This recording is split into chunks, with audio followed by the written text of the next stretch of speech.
Burn them up, miss. Yo, who on the banner, flying right through Atlanta. Whatever I do, I had to give it up. How did I fall and still give it up? Told her the truth, I had to big it up. All that we do, we have to give it up. Give it up, give it up, give it up. Energy, everything, give it up. Yo, who with the king, I have to give it up. All of this earth, I had to give it up. If it contrary, had to give it up. All of my worry, had to give it up. All of that folly, had to give it up. All of my body, had to give it up. All of my might, I had to give it up. All of my mind, I had to give it up. All of my soul, I had to give it up. Hey, I done had to give it up. I done had to give it up. I done had to give it up. I done had to give it up. I done had to give it up. I done had to give it up. I done had to give it up. I done had to give it up. I done had to give it up. I done had to give it up. I done had to give it up. I done had to give it up. I done had to give it up. I done had to give it up.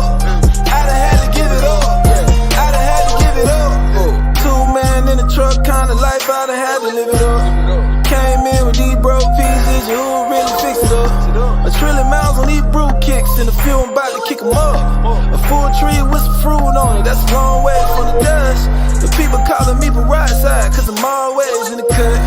I was shouting out your who and I ain't on the one that got me out the rut. Started walking them 613, just a different type of strut. Now roll, not for everybody, for the faithful ain't open up. Used to live that mixed life, that's equivalent to a mud.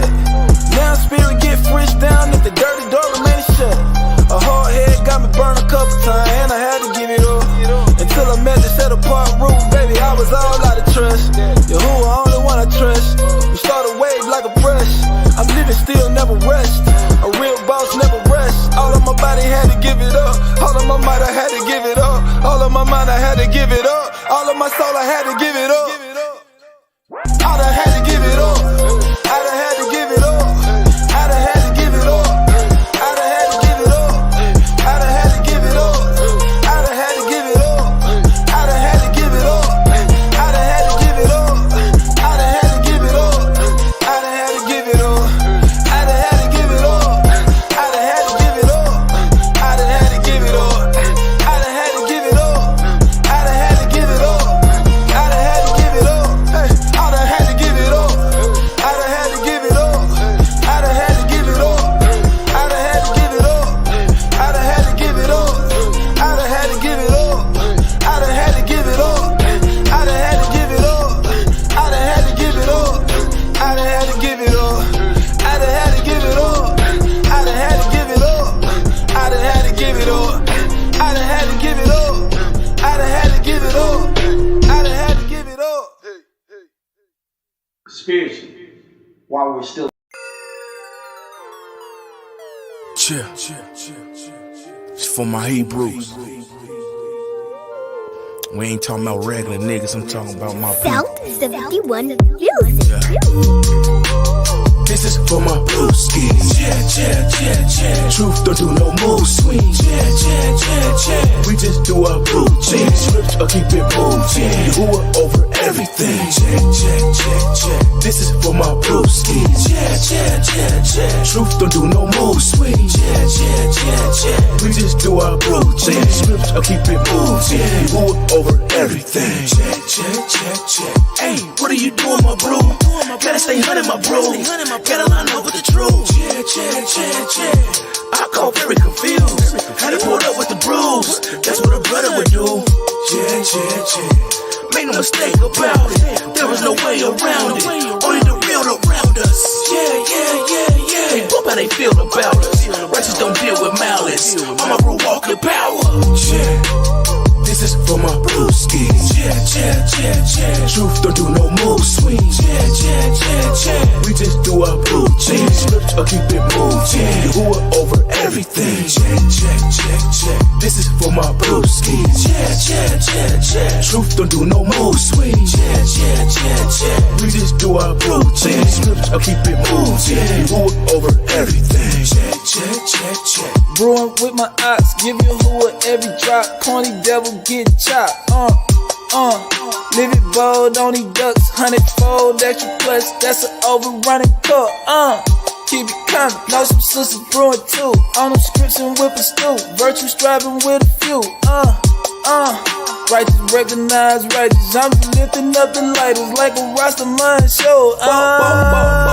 Never let them burn you out. Keep your faith and never doubt. I'm only working for the house, bro.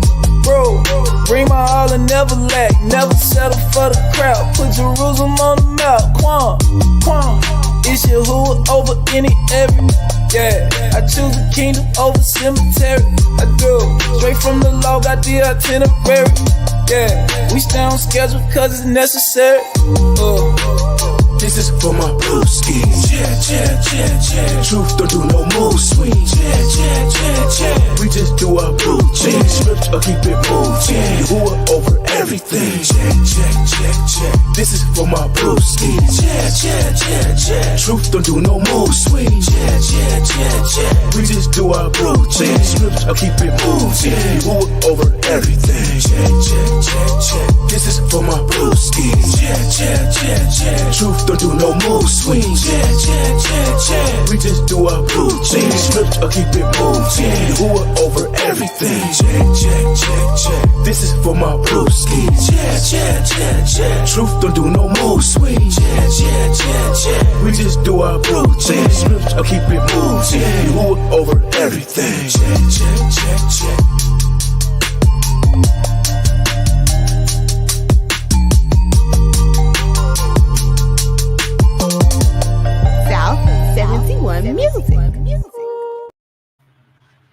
All right, shalom. How y'all doing out there? It's good to see everybody. Good to see people in the chat. I know some more people gonna continue to fall in. Shalom, family. Shalom to everybody out there. Hope y'all had a good week. Hope y'all having a good start to y'all Shabbat. You know what I'm saying? And I'm glad to see, it's people that decided to bring in the Shabbat with us. That's right. You know what I'm saying? I'm your Akti. I got my Yaakov Israel. Shalom, family. He'll be my reader tonight. And man, let's get into it. The title of the lesson is Psalms 83, Israel Can't Be Faded, Part 2. All right, and just like everything, you know what I'm saying, the Spirit moved on me to put this class together, and it kind of, you know what I'm saying, wanted me to do a continuation from my Purim lesson. Okay. You know what I'm saying? Because where we at in prophecy pretty much is what prompted this. And we see what happened this past week with the eclipse, like we was just talking about. Like, I don't know if nobody noticed, but, this eclipse is very close to the Passover. Right. You know what I'm saying? And we all know what happened on the Passover. It got dark at noon. Right. Just like it got dark at noon during the eclipse. You know what I'm saying? And like I said, this is real close to, then you got April 8th, the 8th day. You know what I'm saying? It's so much that you can tie in. Like if you had your spiritual eyes on, you know what I'm saying? You wouldn't have missed none of it. Mm-hmm. And what it showed me was the biggest thing that I got out of the whole eclipse thing this go round was that it was just a reminder for me that the Most High, like, I'm still here. I'm still in control. You know what I'm saying? I'm coming for mine. That's right. That's like the biggest reminder that I got out of it. And the end time is coming for the heathens. Come on now. You know what I'm saying? Hey, and not only that, before they time come, guess what? 2/3 of our people got to go. That's right. Our time comes first. Yes, sir. And so we can talk about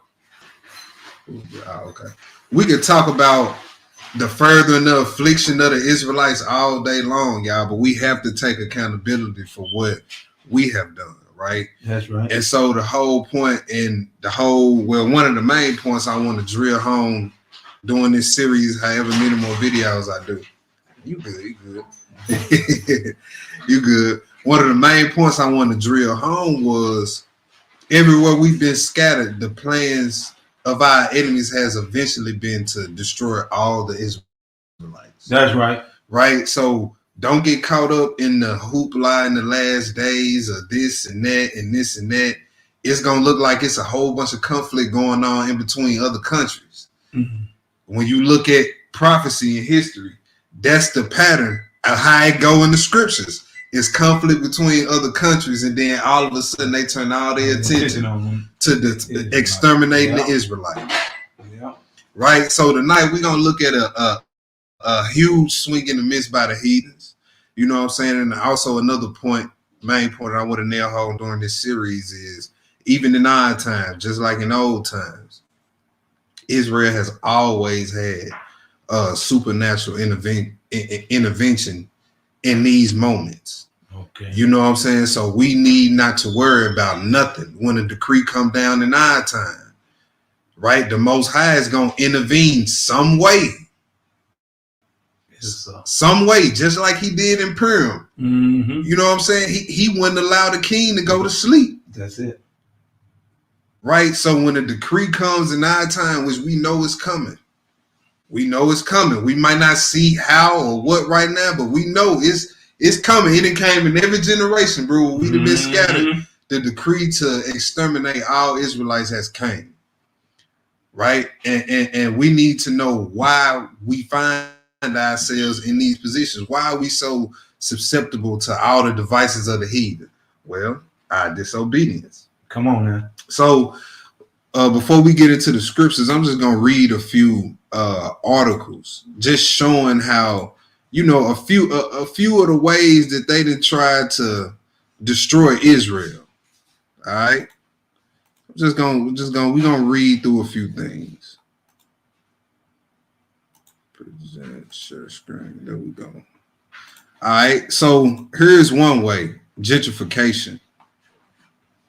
Let me blow that up. That looks small. Mm-hmm. All right. This says gentrification in the history of power and oppression of African Americans. All right. Let me know if that's big enough for y'all. It still looks small. They might be able to see that. Let me know if that's big enough.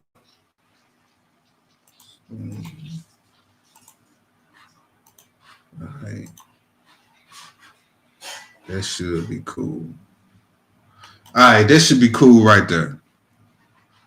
It says, I'm going to read this. We're just going to read the introduction a little bit to this article right here. All right, and it says, the chapter's information is offered to help elucidate how gentrification has evolved. The impact of gentrification on social work has not been widely discussed and is mainly seen through the clients and the people that social workers serve. The use of terms Black and African American are interchangeable. Gentrification has evolved but continues to show at its core examples and links to inequalities in power, oppression, government sanctions, and implicit and explicit bias.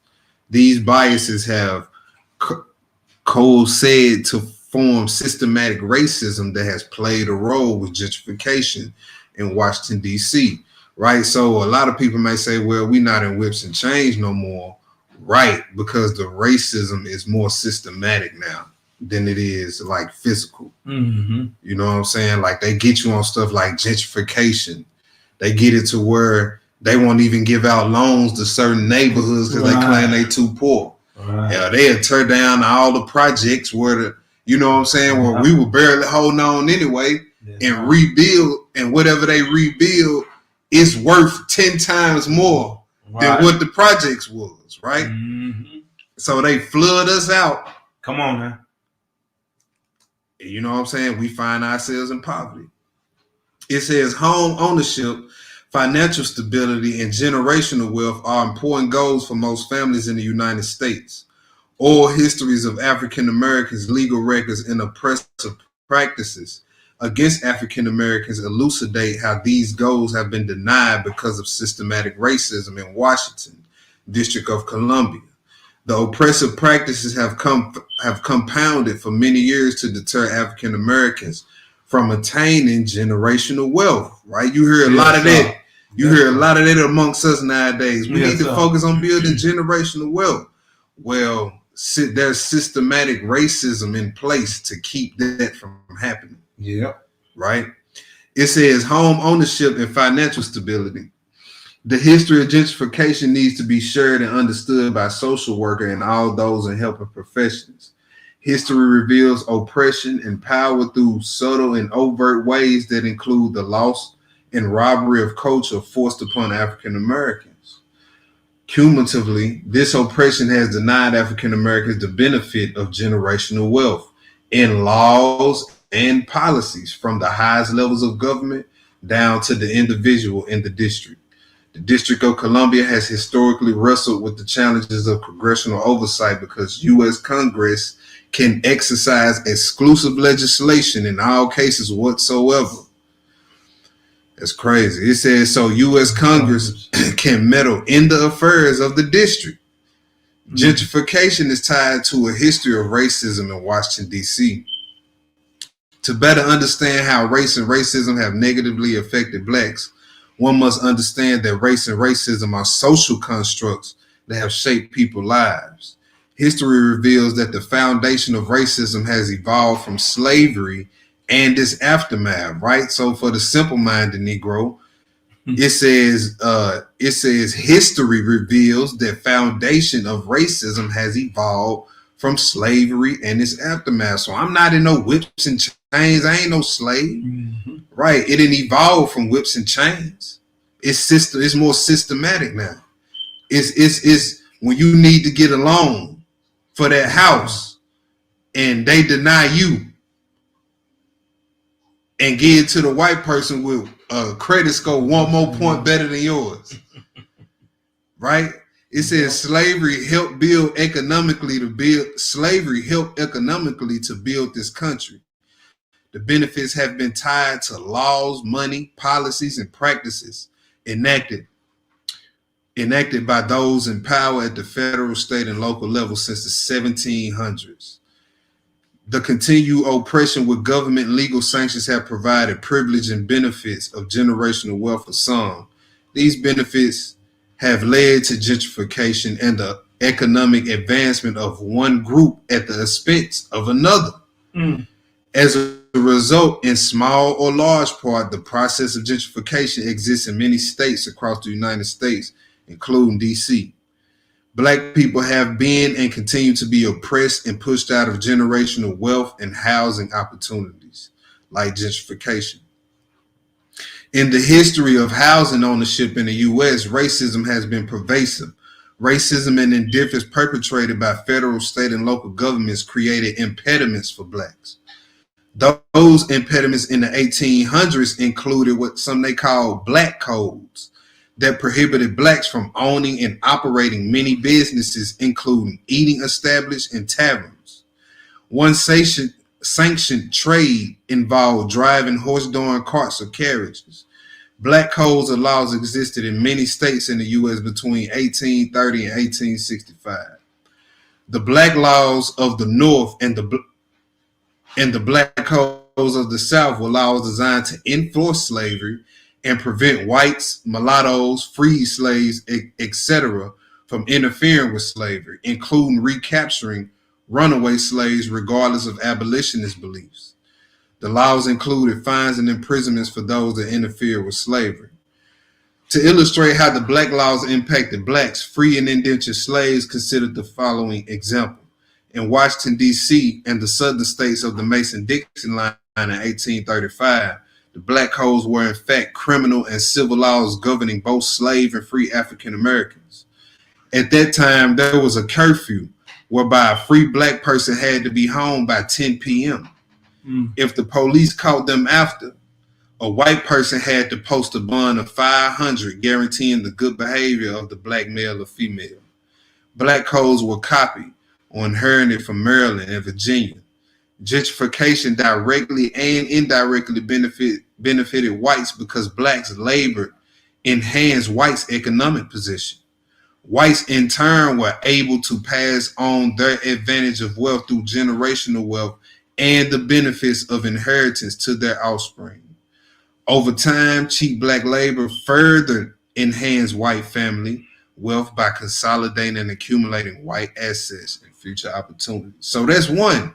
Black codes and gentrification, right? That's one way.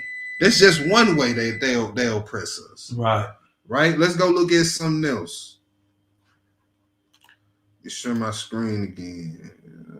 Look at this one. All right, and the name of this article is The Traumatic Impact of Structural Racism on African Americans. And we're just going to read one part right here where it says structural racism. All right, we finna read this. Structural racism in the U.S. is the normalization and legitimization of an array of dynamics that stem from historical, cultural, institutional, and interpersonal aspects that routinely advantage Caucasians while producing cumulative and chronic adverse outcomes for people of color. Lawrence and Keeler reported that structural racism lies underneath all around and across society. Furthermore, Lawrence and Keeler found that structural racism encompasses history, which lies underneath the surface, providing the foundation for white supremacy in this country. Culture, which exists all around our everyday lives, providing normalization and replication of racism, and interconnected institutions and policies. The key relationships and rules across society, providing the legitimacy and reinforcements to maintain and perpetuate racism. Structural racism creates trauma. The impacts of structural racism can take a mental toll on African Americans. Mental health disparities based on minority, racial status are well identified, including inequities in access, symptom severity, diagnosis, and treatment. However, African Americans have a history of experiencing structural racism through economic disadvantages and segregation, which have been existing since slavery. Therefore, the factors of economic disadvantages and segregations are identified stressors that may have an effect on the mental health of African Americans. Mental health inequities began during the time of colonialism and slavery, when myths of racism were being integrated into the developing field of psychiatry and psychology. By the end of the 19th century, many psychologists accepted an idea that African Americans were biologically inferior with smaller brains and a natural instinct for labor. Studies have found that African Americans who participated in the abolitionist and civil rights movements were met with prejudice by mental health practitioners who labeled them schizophrenic due to their supposed pathologic desire for equality. Ain't that something? Mm-hmm. To date, the research shows that African Americans are overdiagnosed with schizophrenia, and they are more likely to be treated with antipsychotic medications that can have lasting negative side effects. Additionally, African Americans have higher rates of severe depression, yet lower rates of treatment compared to Caucasians. African Americans are less likely to receive office-based counseling for psychological stressors and are more likely to be seen in emergency rooms. So that's another way that we being oppressed, right? The structural racism, it takes a toll on our mental health. That's why you see so many Israelites crashing out, shooting police, killing people. Yes, sir. Strung out. And then this last one right here, y'all, this real quick. This is just murder, violent crimes, rates by race. Murder rate among blacks is what percent higher than for whites. Check this out. I'm just gonna read this one right here. It says in 2022, that was just 2 years ago, the murder rate among blacks is 653% higher than the murder rate for whites. The murder rate for Hispanics is 65% higher than for whites.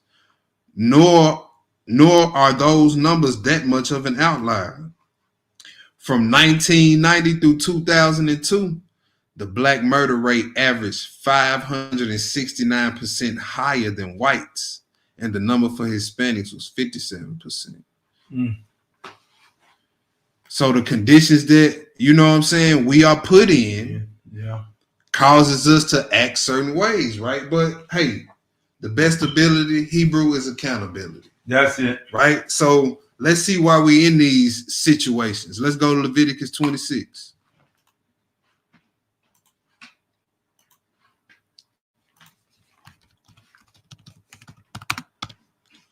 Leviticus 26, Hebrew. We're gonna do 14 through 33. All right. 14.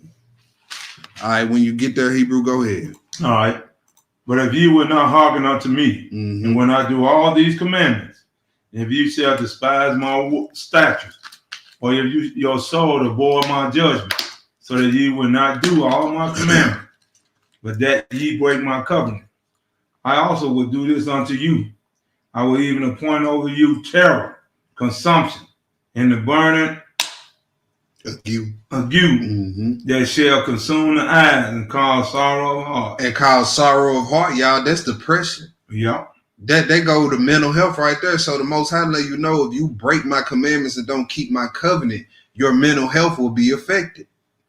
Sorrow of heart. Go ahead. And you shall sow your seed in vain, Uh-huh. for your enemy shall eat it. Yeah. And I will set my face against you, and you shall be slain before your enemy. They that hate you shall reign over You you. see that? They that hate you shall reign over you. They not that they that love you, they that hate you shall rule over you. That's right. Just about everywhere we went, it's been a call to destroy us. Right? Go ahead. And ye shall flee when none pursue you. And if you will not yet for all this hearken unto me, then I will punish you 7 times more for your sin. And I will break the pride of your power. And I will make your heaven as iron, and your earth as brass. And your strength shall be spent in vain. For your land shall not yield her increase, neither shall the trees of the land yield their fruit. And if ye will walk contrary unto me, and will not hearken unto me, I will bring 7 times more plagues upon you according to your sins. 7 times more. Go ahead. I would also send wild beasts among you, which shall rob you of your children, and destroy your cattle, and make you few in numbers, and your highways shall be desolate. He said, I'm gonna make you few in numbers. You look up, we call the what? We a minority. Right? All right, go ahead. And if you will not be reformed by me by these things, but will walk contrary unto me, then will I also walk contrary unto you, and I will punish you yet 7 times for your sin. Ooh, that's he said 7 times, 3 times already. Tell you. That's boy. Go ahead. And I will bring a sword upon you, that you shall avenge the quarrel of my covenant. And when ye are gathered together within your cities, I will send the pestilence among you, and you shall be delivered into the hand of the enemy. And when I have broken the staff of your bread, 10 women shall bake your bread in one oven, and they shall deliver you your bread again by weight. And ye shall eat and not be satisfied. Yeah. And if you will not for all this hearken unto me, but walk contrary unto me, then I will walk contrary unto you also in fury. And I, even I, will chastise you 7 times for your You sins. see that in that verse 26, he said, you should eat and not be satisfied. Hey, that's what we was just reading the articles. Like, we ain't got no resources due to the construct that the heathen has. You see what I'm saying? So he said, those who rule over you will hate you. They're going to make sure you starve. They're going to make sure you don't have enough clothes. They're going to make sure you don't have enough money to do what you need to do. Yes, sir. They're going to put laws in place to make sure you don't have what you need. Go ahead. And ye shall eat the flesh of your sons, and the flesh of your daughters shall ye eat. And I will destroy your high places, and cut down your images, and cast your carcasses upon the carcasses of your idols. Yeah. And my soul shall abhor you. And I will make your cities waste, and bring your sanctuaries unto desolation. And I will not smell the savior of your sweet odors. And I will bring the land into desolation, and your enemies which dwell therein shall be astonished at it. And I will scatter you among the heathen, and will draw you out a sword after you, and your land shall be desolate, and your cities waste. He said, so when I scatter you among the heathen, not only am I gonna do that, I'm gonna make sure it's a sword after you. Yeah. Right? You always gonna fear for your life. Keep reading. Oh, that's it. Skip down to 39. Read 39 through Okay. 46. And they that are left of you shall pine away in your iniquity, in your enemies' lands, and also in the iniquities of their fathers shall that pine away with them.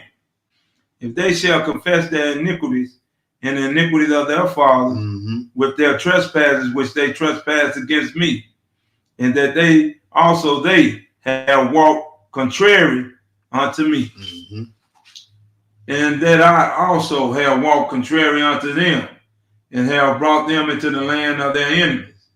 If then their uncircumcised hearts be humble, and they then accept of the punishment of their iniquities, then will I remember my covenant with Jacob, and also my covenant with Isaac, and also my covenant with Abraham will I remember, and I will remember the land.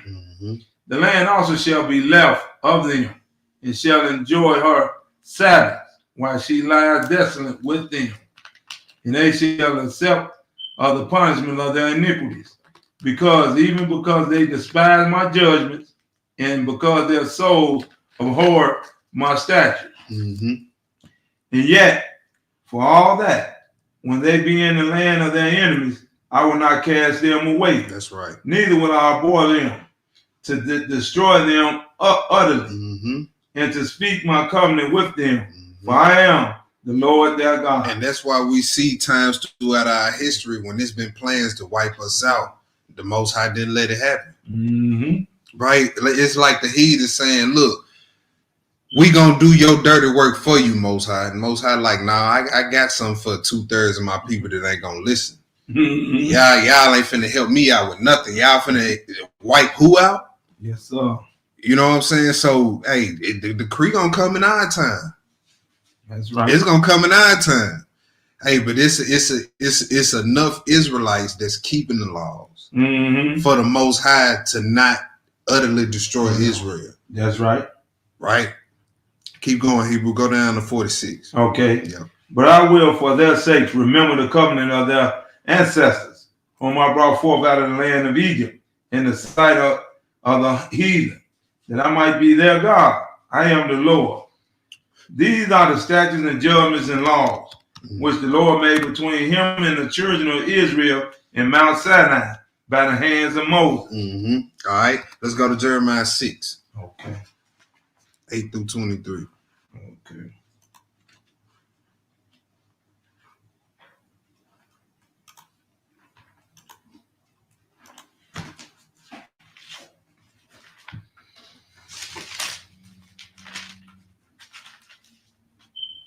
So 8 through 23. It's 26. 8 through 26. Okay. Yeah, 23. Yeah, 8 through 23. 8 through 23. All right. Jeremiah 6, verse 8, and it reads, Be thou instructed, O Jerusalem, lest my soul depart from thee, lest I make thee desolate, a land not inhabited. Thus said the Lord of hosts, they shall thoroughly glean the remnant of Israel as a vine, turn back thy hand as a grape gatherer into the baskets. To whom shall I speak and give warning, that they may hear? Behold, their ears is uncircumcised, and they cannot hearken, because, behold, the word of the Lord is unto them a reproach. They have no delight in it. Hey, I want to look at that verse 9. Look at what it says. It says, they shall thoroughly glean the remnant of Israel as a vine. Yep. Right? So unlike the practice of when we glean, we leave food behind. Right. He's saying your enemies that they ain't gonna leave. When they come to harvest Israel, they not gonna leave nothing behind. Yep. And in verse 10, he says, because y'all don't listen, your ears uncircumcised. Yep. All right, go ahead. Verse 11. Therefore I am full of fury of the Lord. I am weary with holding in. I will pour it out upon the children abroad and upon the assembly of young men together. For even the husband with the wife shall be taken, the age with him that is full of days. And their houses shall be turned unto others, with their fields and wives together. For I will stretch out my hand upon the inhabitants of the land. See that everything that we work hard for now becomes our enemies because of our disobedience. right? That's why they able to implement stuff like gentrification and black codes, Yeah. and stuff like that, because we hard headed. Yes, sir. We hard headed. Go ahead. Said the Lord. Mm-hmm. 13. For from the least of them, even unto the greatest of them, everyone is given to covetousness. And from the prophet, even unto the priest, everyone dealeth falsely. Mm-hmm. They have healed also the hurt of the daughters of my people, slightly saying, peace, peace, when there is no peace. Were they ashamed when they had committed an abomination? Nay, they were not at all ashamed, neither could they blush. Therefore they shall fall among them that fall. At the time that I visit them, they shall be cast down, saith the Lord. Mm-hmm.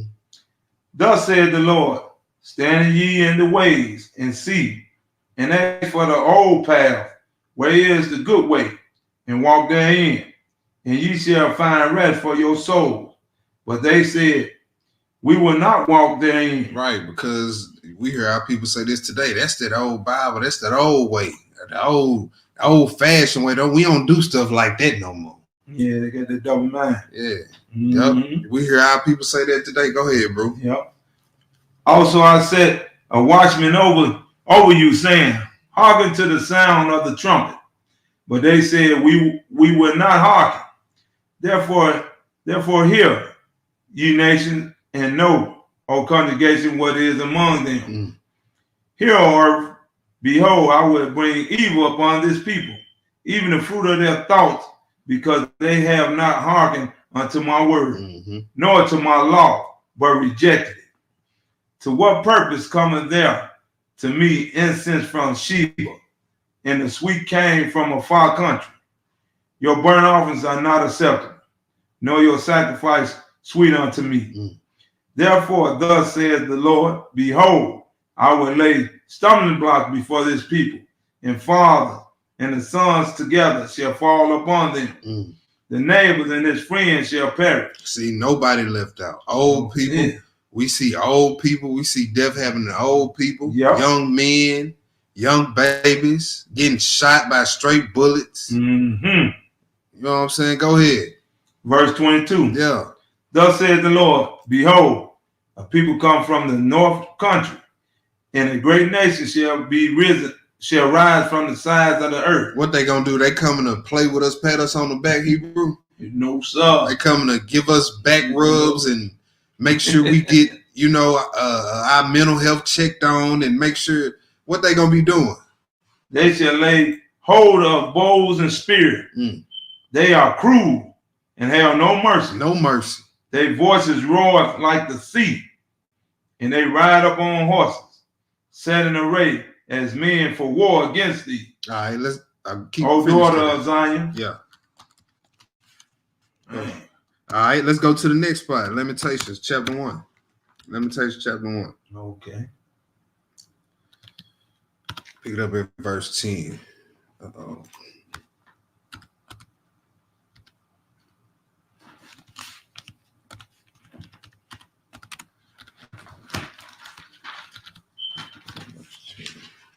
One and 10. Yep. All right. The adversary have spread out his hand upon all her pleasant things. For she have seen that the heathen enter into her sanctuary, whom thou didst command that thou should not enter into thy congregation. All our people sigh. They seek bread. They have given their pleasant things for meat to relieve. You see that? Because of our disobedience, we are put in the position among the heathen to give our pleasant things for meat. Right? Things get so tight to where we got to pawn the TV to get money to pay the cable bill. Yep. Right? Yep. So because of our disobedience, though. Go ahead. They have given their pleasant things for me to relieve the soul. See, O Lord, and consider, for I am become vile. Is it nothing to you, all ye that passes by? Behold, and see if there be any sorrow like unto my sorrow. You see that? Hey, they go that depression. Yes, sir. You see what Jeremiah said? He said, hey, see if there be any heaviness like my heaviness. That's right. They say that they got an old saying, don't none say pain like a nigga with the blues. Go ahead, Hebrew. Which is done unto me, wherewith the Lord have afflicted me in the day of his fierce anger. From above have he sent fire into my bones, and it prevaileth against me. He hath spread a net for my feet. He hath turned me back. He hath made me desolate and faint all the day. The yoke of my transgression is bound by his hand. They are wreath and coming up on my neck. He hath made my strength to fail. The Lord hath delivered me into their hands, from whom I am not able to rise up. The Lord hath trodden underfoot all my mighty men in the midst of me. He hath called an assembly against me to crush my young men. The Lord hath trodden down the virgin, the daughter of Judah, as in a wine press. You see that? He said he have called an assembly against me to crush the young men. Yep. And then now we looking at our women, how crazy they going nowadays. He said, hey, the Lord have trodden down the virgins of the daughter of Judah. Yep. You see, he said he didn't trodden over them like as in the wine press, like when they stump on grapes. Yes, sir. Ain't that how our women looked at nowadays? Like you can just walk all over? Like they just sex objects? Have no value. None. Go ahead, Hebrew. Read Verse 20. 16. For these things I weep. My eyes runneth down with water, because the comforter that should relieve my soul is far from me. My children are desolate, because the enemy prevailed. Zion spreadeth forth her hand, and there is none to comfort her. The Lord hath commanded concerning Jacob, that his adversary shall be round about him. Jerusalem is as a monstrous woman among them. Mistress woman. Mistress, I'm sorry. You see there it says Zion spread forth her hands and there's none to comfort. So just picture in your mind a child reaching for somebody to pick them up, and everybody every day walks right past them and don't even acknowledge. Verse 18. Yeah, read that. Okay. Go ahead. The Lord is righteous, for I have rebelled against his commandments here. I pray you, all people, and behold my sorrow. My virgins and my young men are gone into captivity. I called for my lovers, but they deceived me. My priests and my elders gave up the ghost in the city, while they sought their meat to relieve their soul. Behold, O Lord, for I am in distress. My bowels are troubled. My heart is turned within me, for I have grievously rebelled. Abroad the sword bereaveth. At home there is as death. That's it on there. Let's go to the next spot. Let's go to Psalms 83. Okay. Go to Psalms 83.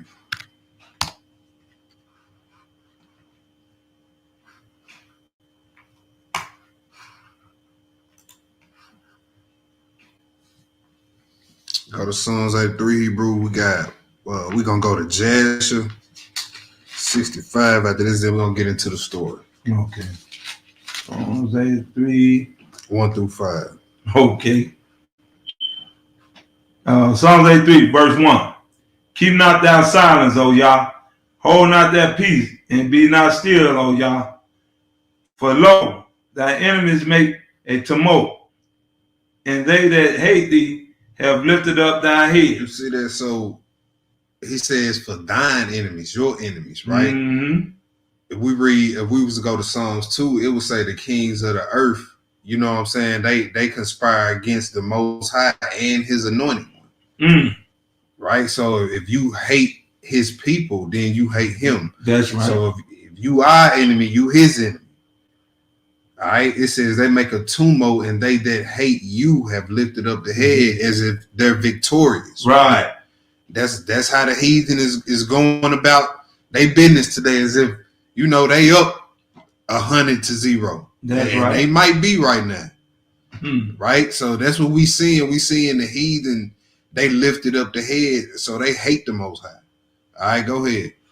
All right. Verse 3. Yeah. They have taken crafty counsel against thy people. What kind of counsel? Crafty. Crafty counsel. And consulted against thy hidden ones. They have said, come and let us cut off them from being a nation. All right, so the crafty counsel is pretty much lawmaking, law passing. Yeah. You know what I'm saying? It says they have taken crafty counsel and consulted together. So when they come together to make laws, the whole premise of the law is to find a way to cut us off from being the people. I don't care what it is. You look at gentrification. How does it benefit us? Look at this capitalistic system. How does it benefit us?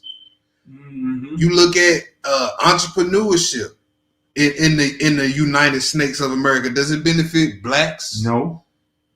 Does any of the government assisted benefit us? Because hey, how was you getting food stamps and government assistance back in the day? The man couldn't be in the house. Yep. You know what I'm saying? So this is what we up against. Every law they pass, y'all, the whole premise of it is to oppress us more, to cut us off from being a nation. I always remember that before you run down to the polls and vote for your next president.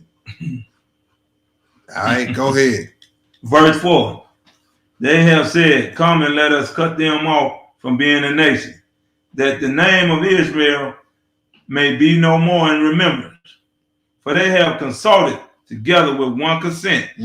They are confederate against thee. You see that Israel may be no more remembrance in that verse 4. They even taking quote unquote black history out of the schools. That's right. Right? They straight up taking it out. They don't even teach on it in certain cities and states. Go ahead, Hebrew. That was verse 5. Yeah. All right, let's go to Jasher. Let's go to the book of Jasher. Go to the book of Jasher. Let's look at some crafty counsel taken against Israel. Jasher 65. We ain't got it. We ain't gonna be able to screen share it. If he do have it on her, I'm not sure how to get to it. Okay. So you guys just have to listen to us read this. Jasher 65, Hebrew, read 1 through 15. Okay. Jasher 65, verse 1, and it reads. Right. And it came to pass after these things that all the counselors of Pharaoh, king of Egypt, and all the elders of Egypt assembled and came before the king and bowed down to the ground. And they sat before him. And the counselors and the elders of Egypt spake unto the king, saying, behold, the people of the children of Israel is greater and mighty than we are. And thou knowest all the evil which they did to us in the road when we returned from battle.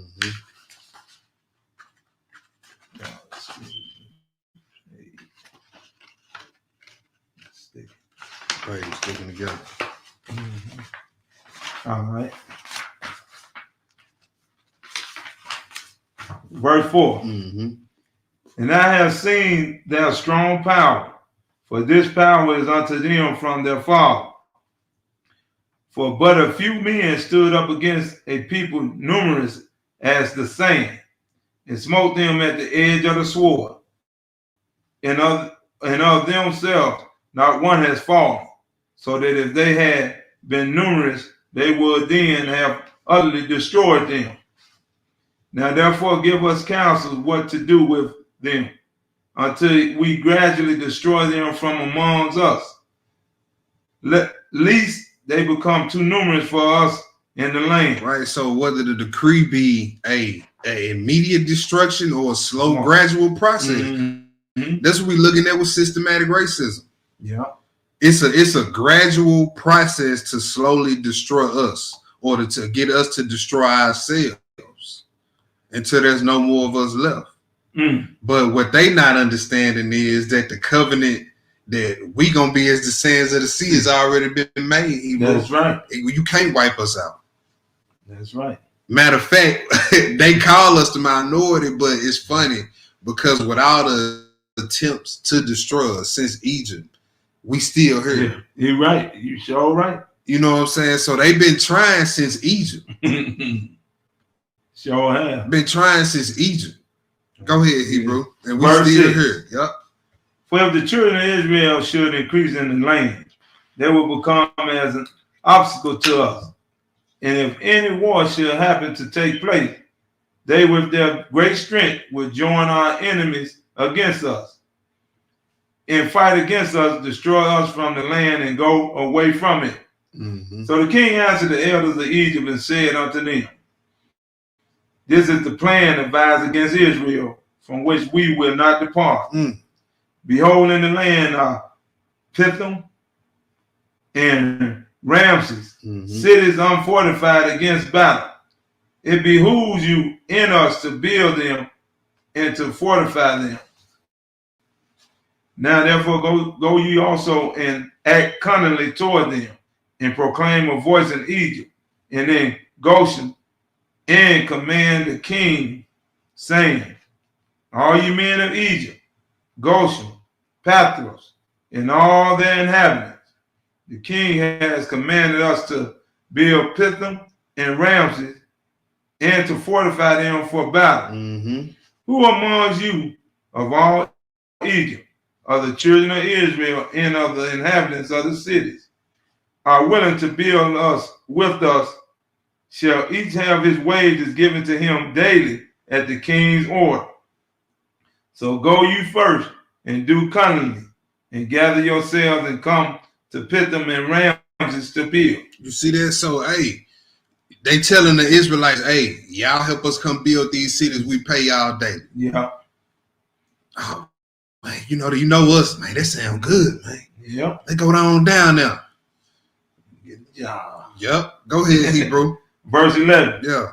And while you are building, cause a proclamation of this kind to be made throughout Egypt every day at the command of the king. And when some of the children of Israel shall come to build with you, you shall give them their wages daily for a few days. All right. For those that don't know, we reading about how we became slaves down in Egypt. This is how we became slaves in Egypt. Right? Crafty counsel. Yes, sir. Psalms 83. Yes, sir. All right, go ahead. Verse 13. Yeah. And after they shall have built with you for their daily hire, drag yourselves away from them daily, one by one in secret. And then ye shall rise up and become their taskmasters and officers.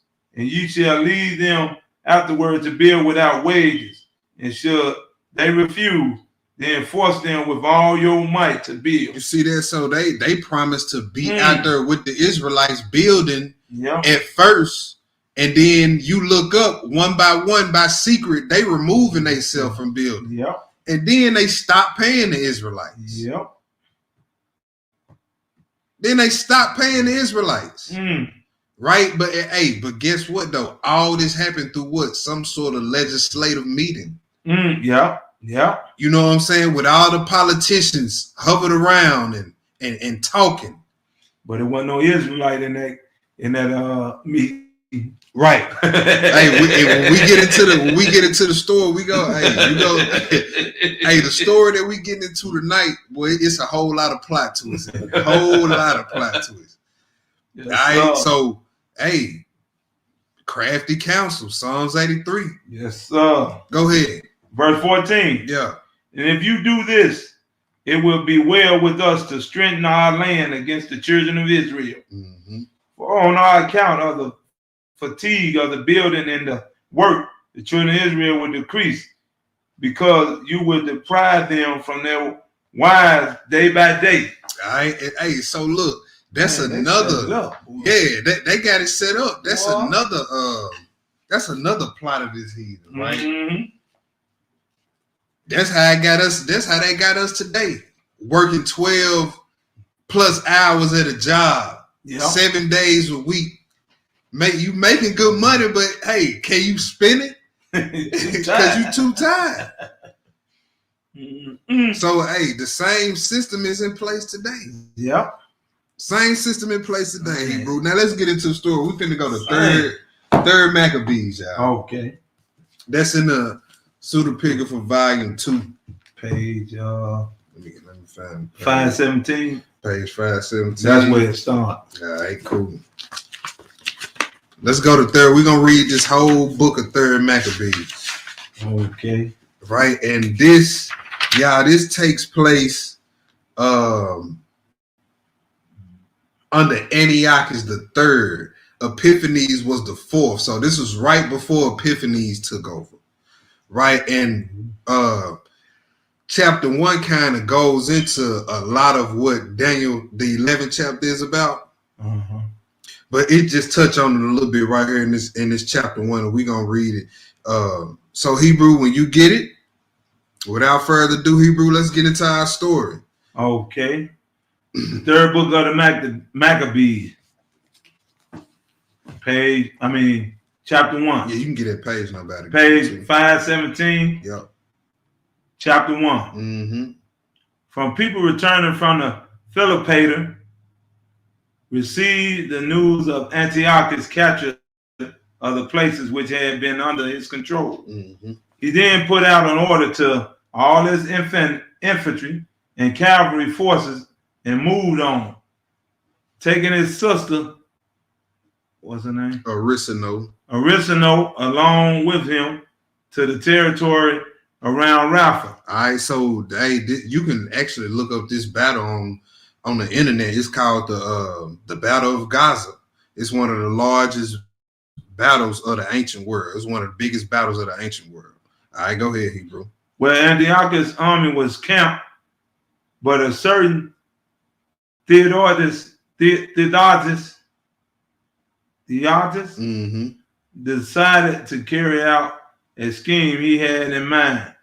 So he took some of the very best Ptolemy soldiers who had previously been placed in his charge and went across by night to Ptolemy, intended to kill him single-handedly and end the war at his stroke. Mm-hmm. However, one Dositheos, called the son of Dromilus, mm-hmm. who was a Jew by birth, but later had renounced the law and abandoned his ancestral belief, mm-hmm. removed Ptolemy and had a poor unknown fellow sleep in his tent bed instead. And he, of course, suffered the fate instead intended for Ptolemy. A violent battle ensued, and when the tide ran in favor of Antiochus, Arisino,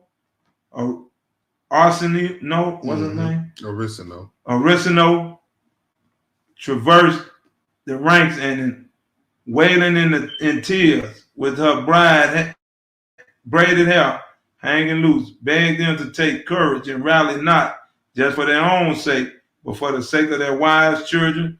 She even promised to give each one of them, if they won, 2 minas of gold.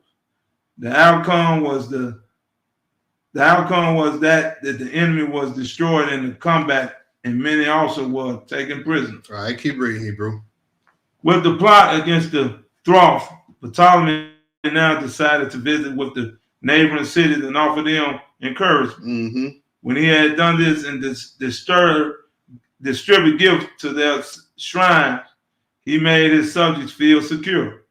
When the Jews sent a delegation of council and the elders to greet him and offer him friendly gifts and congratulate him on his achievements, he was all the more eager to visit them as soon as possible.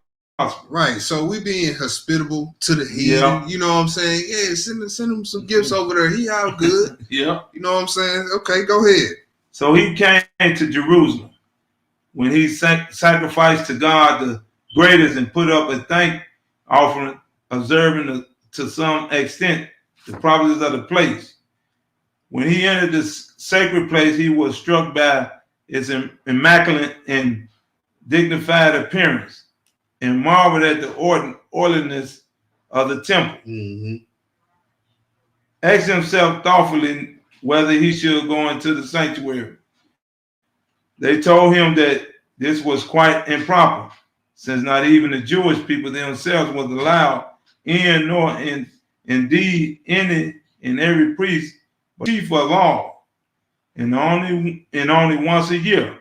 However, he was not at all convinced. Even after the law had been read out to him, he persistently affirmed that he must enter and said, even if they are deprived of this honor, I must not be. He then asked why it was when he entered every other shrine, nobody presented stop sacrifice should be permitted to enter their temples. All right, so the king he wanna enter into our temple, and we all know how this gonna end. Yes, sir. It ain't gonna end good for whoever trying to do it. Mm-hmm. All right, so he like, look, I went to everybody else's shrine and they let me walk right on through. Yeah, I'm the king. What's up with these people? Mm-hmm. Huh? Go ahead. And that all Jews should be required to enroll in census and be reduced to the condition of a slave. Hold on, where you at? I'm right here at 29. Where you at? You read 14.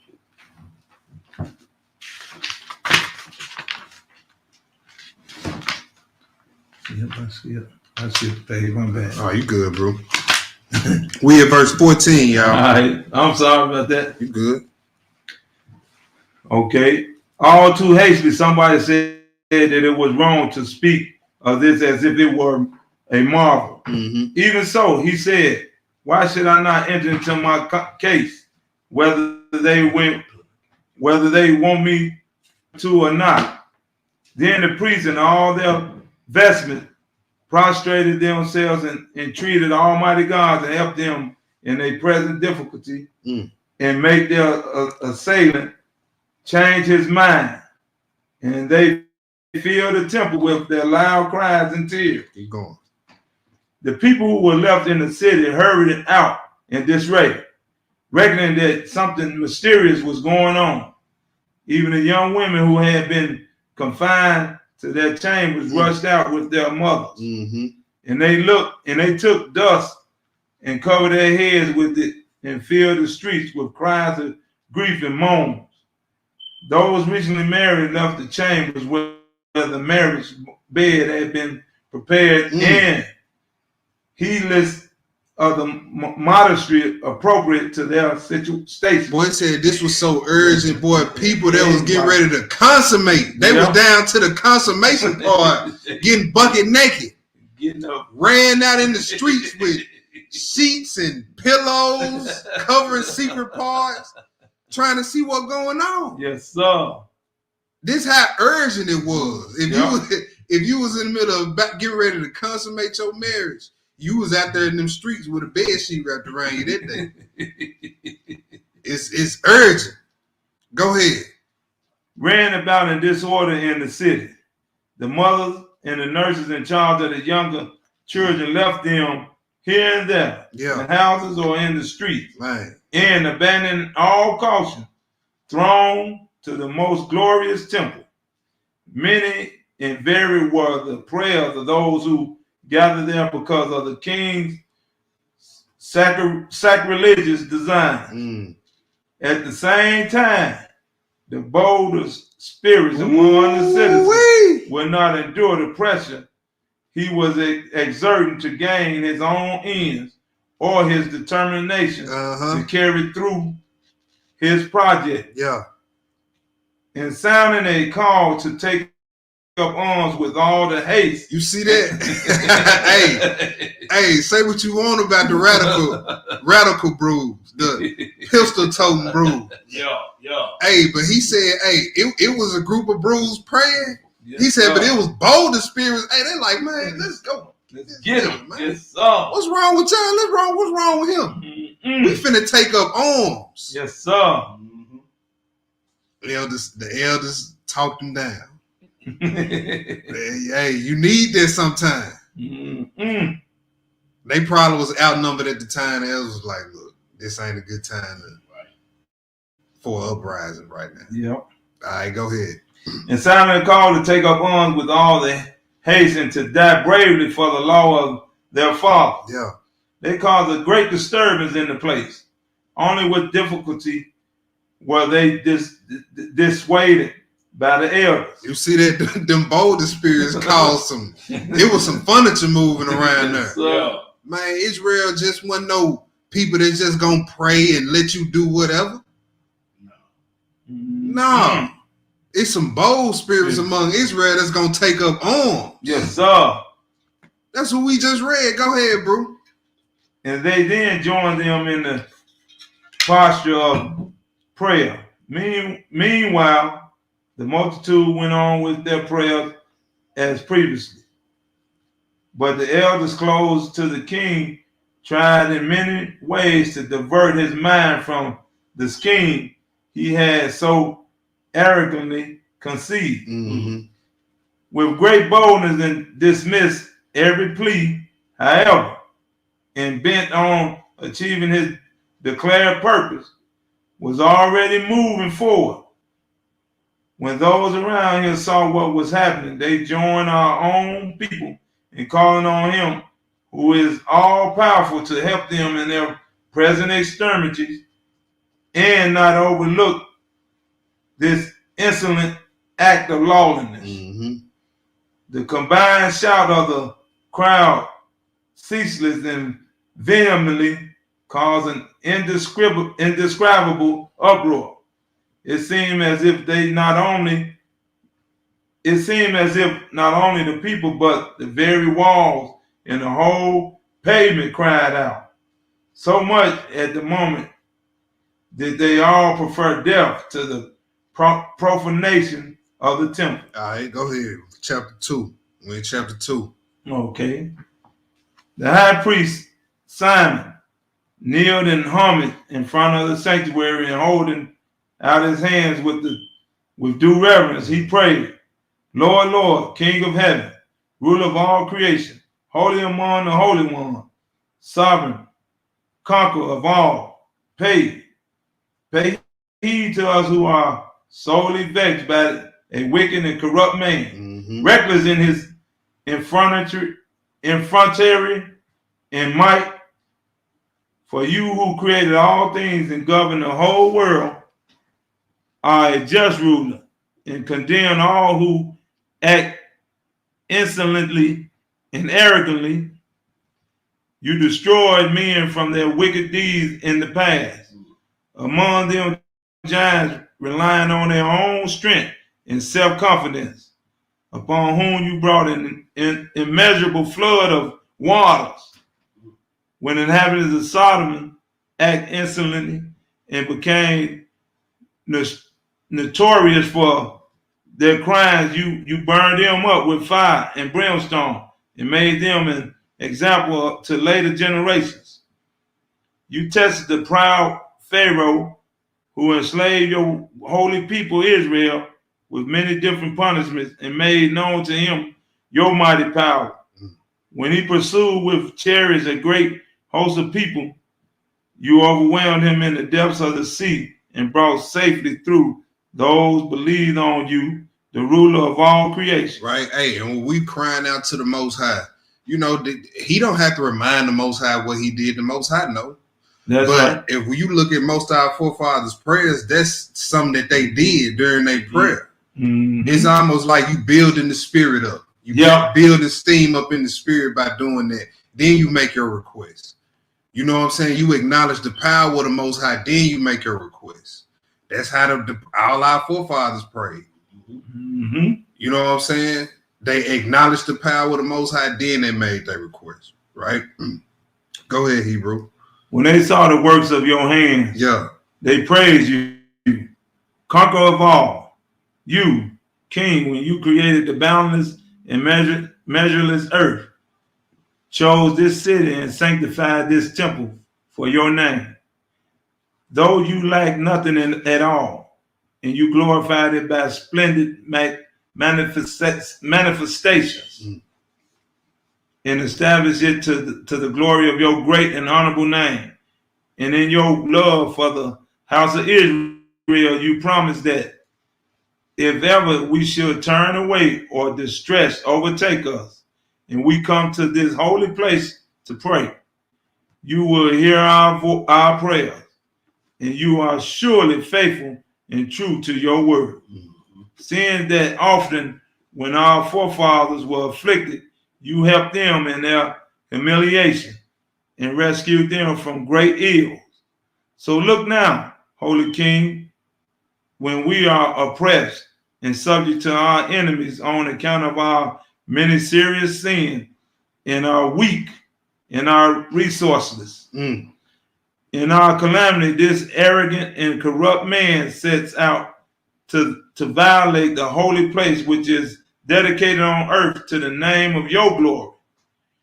Your dwelling place, the heavens of heaven, is beyond the reach of men.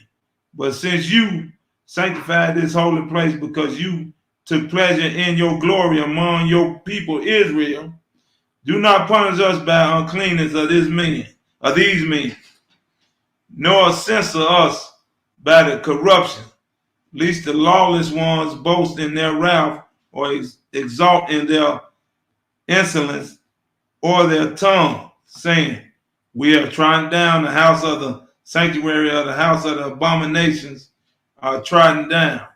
Wipe out our sins and disperse our offenses and show your pity at this moment.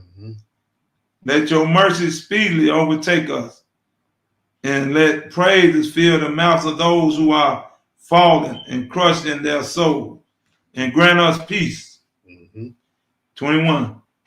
Then the God who beholds all, the supremely holy Father among the holy, heard the prayers of the supplication offered in the regular form and scourged the ones who was greatly exalted by his own insolence in infantry,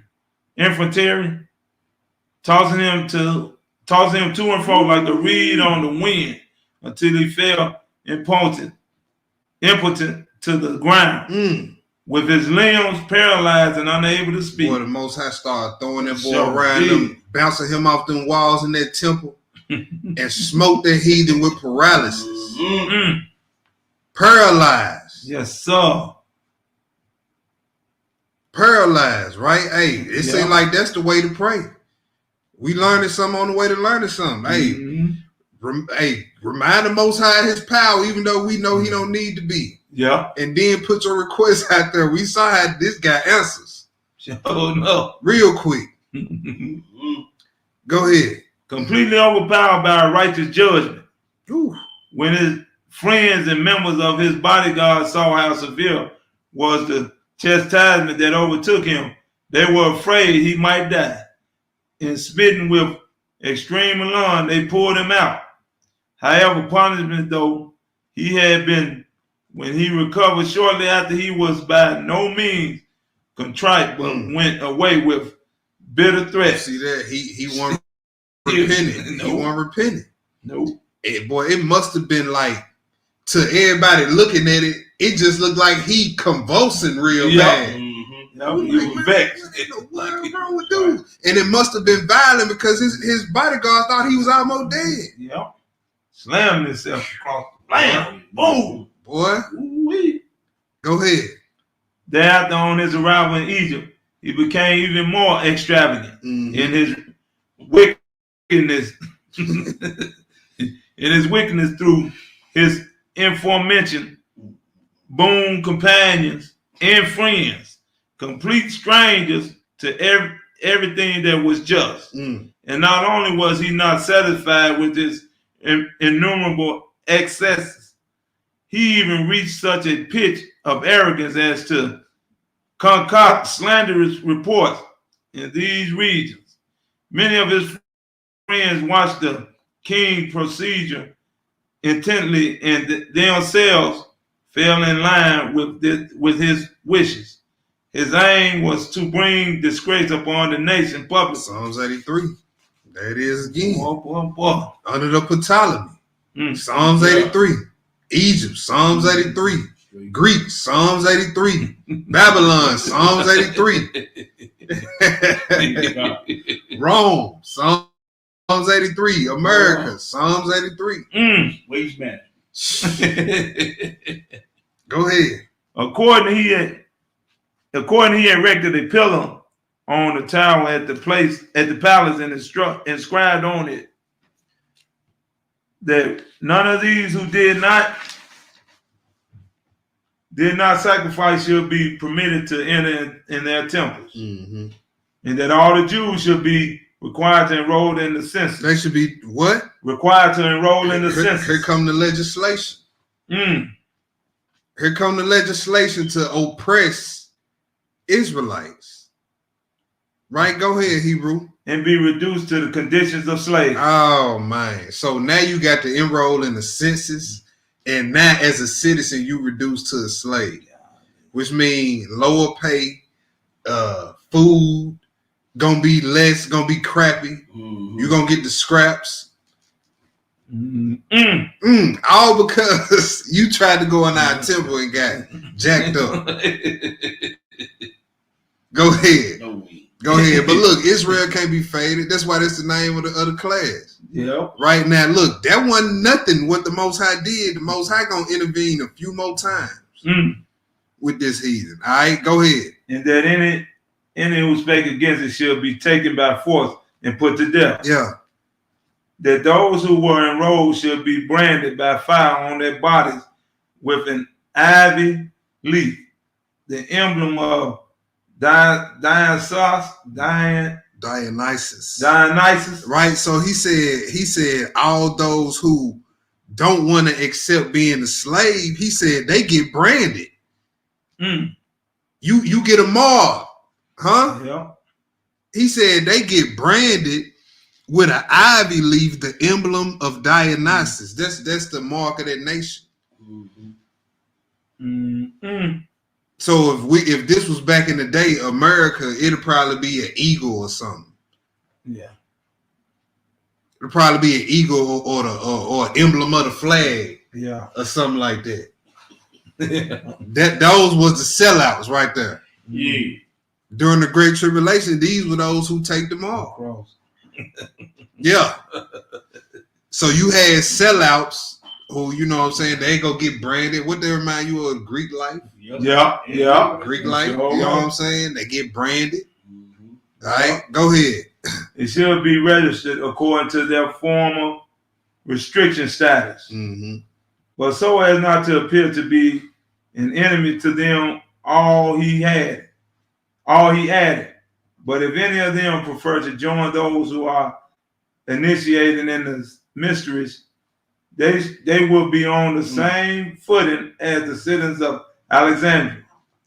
Some who objected strongly to the price the city had to pay for the practice of its religion surrendered gladly, expecting to participate in some of the prestige that would come from association with the king. Right. So, hey, the Israelites tired of oppression.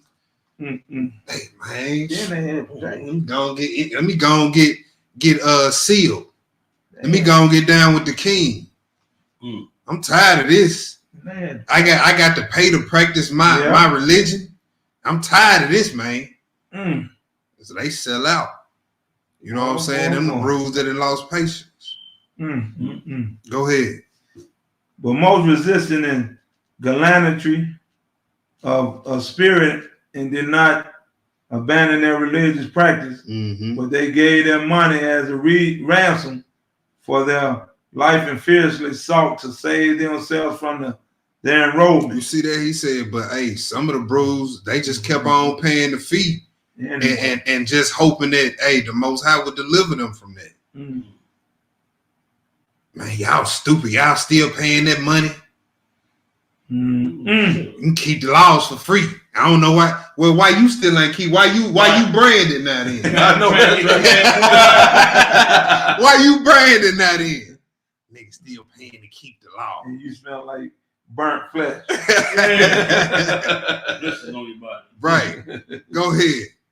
They persisted in hope that they would obtain relief and despise those who left their ranks, judging them to be enemies of the nation. That's right. And depriving them of any part in community life and service. Yeah. He said, so the brews that stood on it, they considered the sellouts enemies. Yep. And deprived them of what any part in community life and service.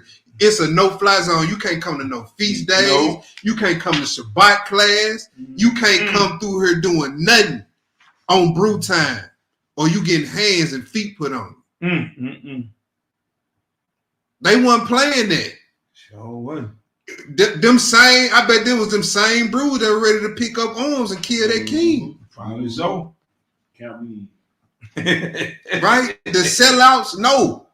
Don't show up at a feast day. Don't do it. No, it turned into a sort of a territory thing then. Yeah. No, nuh-uh. Don't come over here. You gonna get hands and feet put on you. Right? Go ahead, Hebrew. All right. Chapter 3, y'all. Yeah. On receiving word of this, the impious king was so enraged, he was not angry only with those who lived in Alexandria, but was even more bitterly opposed to those in the country, in order that all of them should be assembled with haste in one spot and put to death in the most violent way. That rock was hot. Yeah. So check this out. So he said, look, I assembled all the Israelites and killed them. Everybody opposed to what I say. And now, if you know anything about the Israelites, you know how dumb their request is. Assemble all the Israelites. We don't know. Good luck. Good luck. I know that's right. Go ahead. While this was being organized, a malicious rumor was noised abroad against the Jewish nation by men who conspired to harm them and grasped an opportunity that arose to represent them as hindering them from observance of their laws. The Jews, however, steadily maintained their goodwill toward the king and their unwavering loyalty, but reverencing Yah and conducting themselves according to his law. You see that? So there's a way you can keep your goodwill toward the king that's running where you at on this earth and still be obedient to the law of the Most High. Right?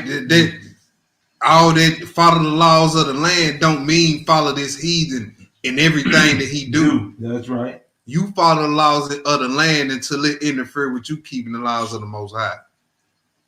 All right, go ahead. They kept themselves apart in the matter of food, and for this reason they appeared hateful to some. Yeah, man, they hate us. They don't eat what we eat. Yeah. You get that today on your jobs, don't it? Yeah. They see you eating pork and the job cater to everybody. They got nothing but pork. And man, you ain't getting no pool barbecue? Nah, man. I'm straight. I eat this salad over here. Go ahead. They adorn their community life with their excellent practice of righteousness, and so establish a good reputation among all men. But of this excellent practice, which was common talk everywhere regarding the Jewish nation, the foreigners took no account whatever. Instead, they talked incessantly about how different they were in regard to worship and food, asserting that they did not fulfill their contract obligation either to the king or to the armed forces, but were hostile and very unsympathetic to his interests. So it was no small change. It was no small charge they fastened on them. So so the Israelites, you know how uncompliant we are with orders. Man, all right, come do what you gonna do. That was our mindset. Yeah. We went on about keeping our laws. We weren't studying dudes.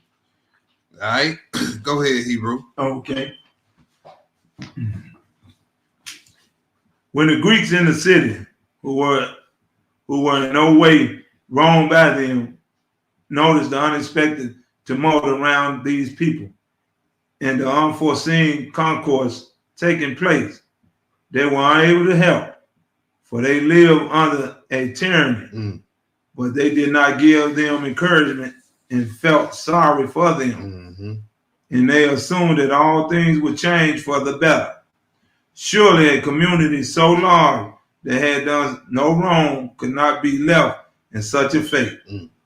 Some of their neighbors and friends and business associates took some Jews aside secretly and pledged to support them and make every effort to assist them. Now, see, all these heathens ain't bad heathens, right? You see, they said, hey, the Greeks, they couldn't offer them no help, but they was offering encouragement. Yeah.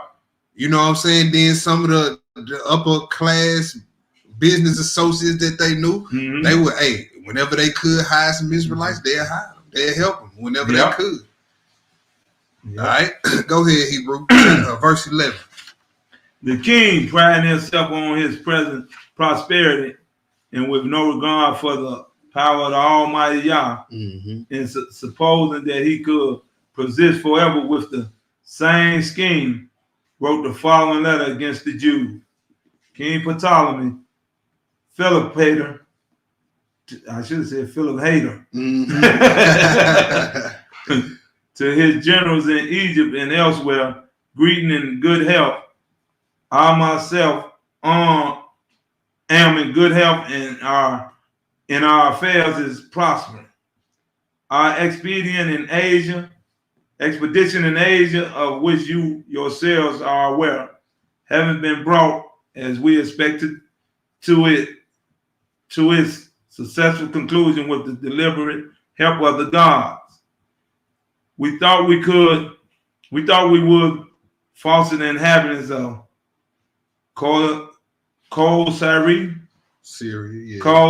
and Phoenicia, not by force of arms, but by kindness of great benevolence, conferring benefits on them willingly, and having allotted very large revenues to the temples in the various cities. We proceeded also to Jerusalem, having gone up to do the honor to the temple of this accursed people who never desist from their folly. Outwardly they seem to welcome our peace, but in fact their welcome was insincere. For when we desire to enter their shrine and to honor it with resplendent and beautiful offerings, carried away by their ancient pride, they stopped us from going in. But because of the benevolence we practice toward all men, they were left untouched by our might. But they plainly exhibit their hostility toward us. And the only ones among all the people who offer loyal resistance to the kings of their own benefactors, they refuse to accept anything as genuine. For our part, we accommodated ourselves to their folly and returned victoriously to Egypt. We met all nations with benevolence. We have acted rightly. Similarly, we made known to all our readiness to forgive the Jews, fellow countrymen, because of their alliance with us in the many affairs that had been entrusted to them from of old. And we boldly decided to introduce a change, declaring them worthy of Alexandrian citizenship and allowing them to participate in our regular religious rites. But they misinterpreted us and in that feeling of hostility rejected their good offer, this good offer, inclining as they always do toward the mean and petty. They not only rejected the invaluable citizenship, but also by their silence as well as by their word, they showed contempt for the few among them who were properly disposed to us. Now, that's a total 180 from our forefathers in the civil rights era. Man. They were looking to be citizens of this place. Yep. Yep. But hey, the forefathers of old, they ain't gonna have no dealing with them. Y'all had it, got it. Yeah. Hey, they told Israel to get in the census. Yeah. Yep. Israel went on about their daily life. They're like, man, we not studying that. Nope. Ain't supposed to be counted. We ain't studying that. It can't be counted. Can't be counted. Ain't supposed to be counted. Right. So, hey, go ahead. Constantly nursing the secret hope that with that disgraceful conduct, we will quickly alter our policy.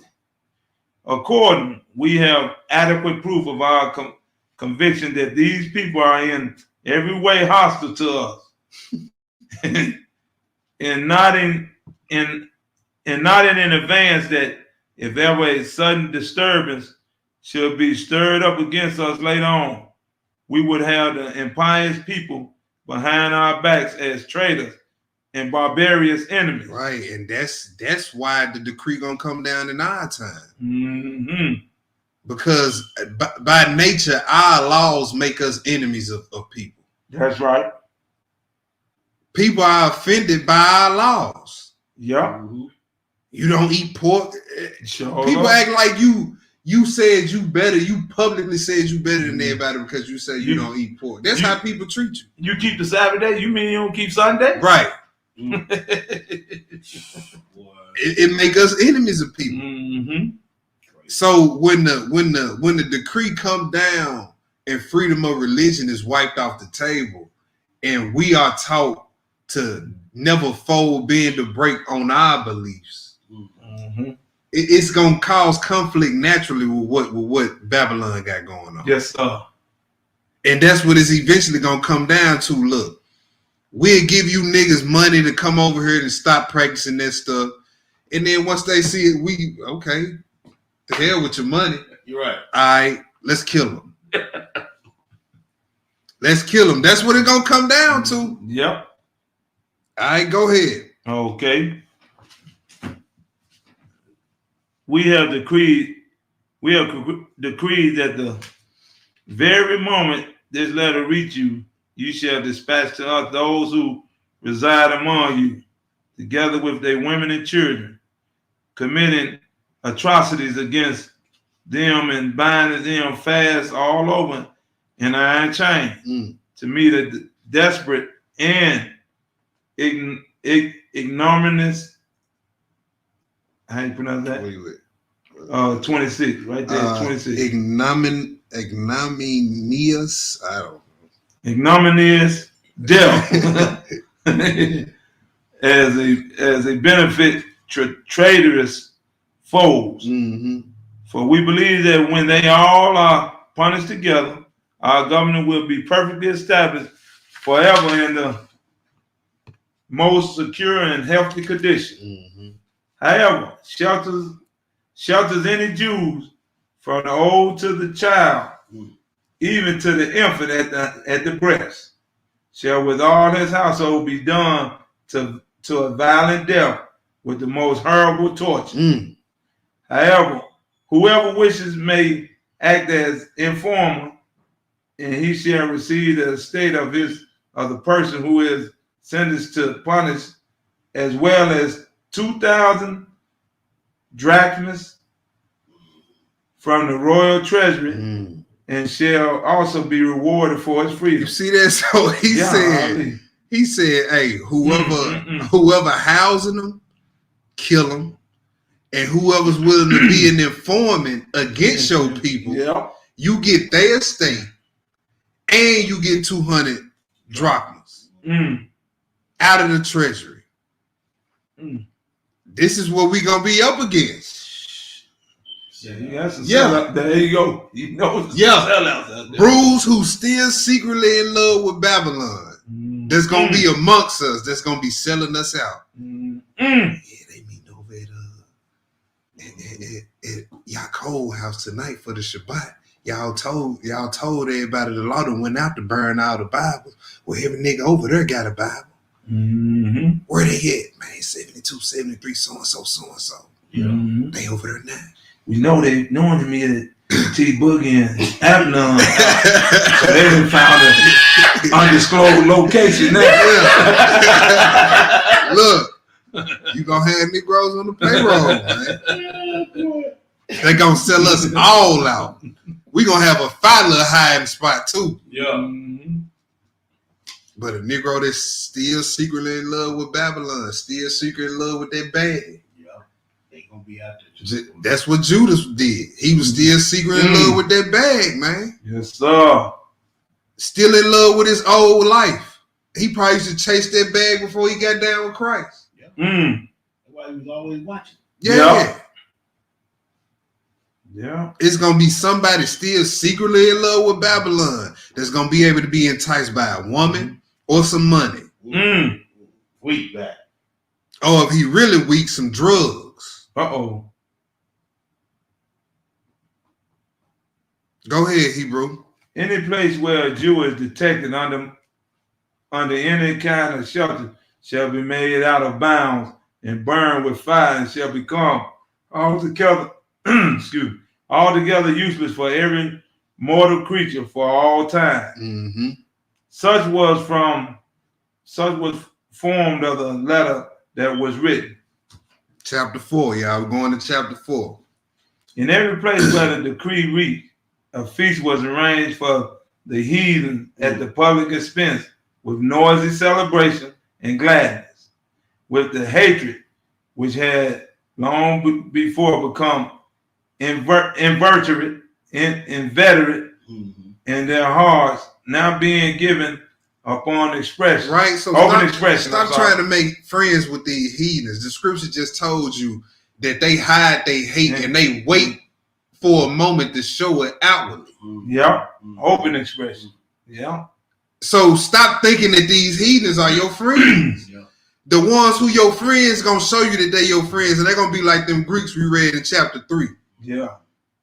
Did you see what they said they were throwing parties? Uh-huh. What do you do? They use hangers and burners. Yeah. Yeah. They call them picnics. That's where the Yeah. picnics. That's where you get the picnic from. Mm-hmm. Yeah. They used to go to hangings, take pictures in front of the body, smile, and put them on postcards. Yep. They had a party before called a bonfire. Yeah. Yeah. Yeah. Yeah. Go ahead. But among the Jews there was an incessant grief of cries and lamentation with tears, Mm-hmm. and their hearts were all aflame as the groan and bewailing the unexpected destruction so suddenly decreed against them. What district or city or town or village with any inhabitants at all, or what streets were not filled with lamentations and wailing for them?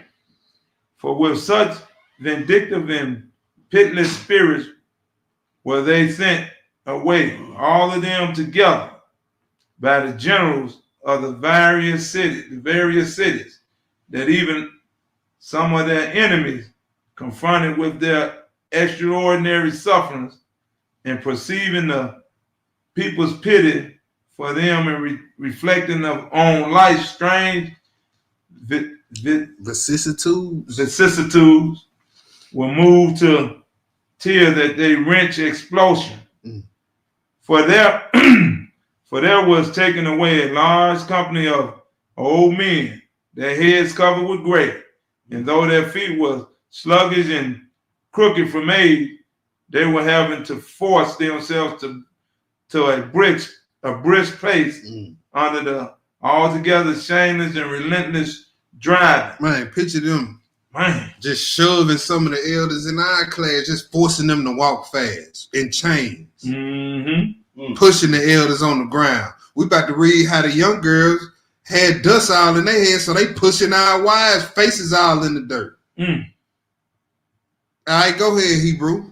the young woman who had but recently entered the bridal chamber for the society of marriage life exchanged their joy for wailing, and with their perfume drenched locks covered in dust. Now look how they treating our women. They were Locks covered in dust. They Yeah. pushing them to the ground. Why they in chains? So they can't catch themselves. So they going to the ground face first. Go ahead. They were carried away, unveiled, and all joining in singing and dirge instead of a wedding, instead of a wedding him, as if torn asunder by brutal mangling of the heathen. Mm. And in a full view of everybody, they were forcibly dragged along in bonds until they were embarked on board ships.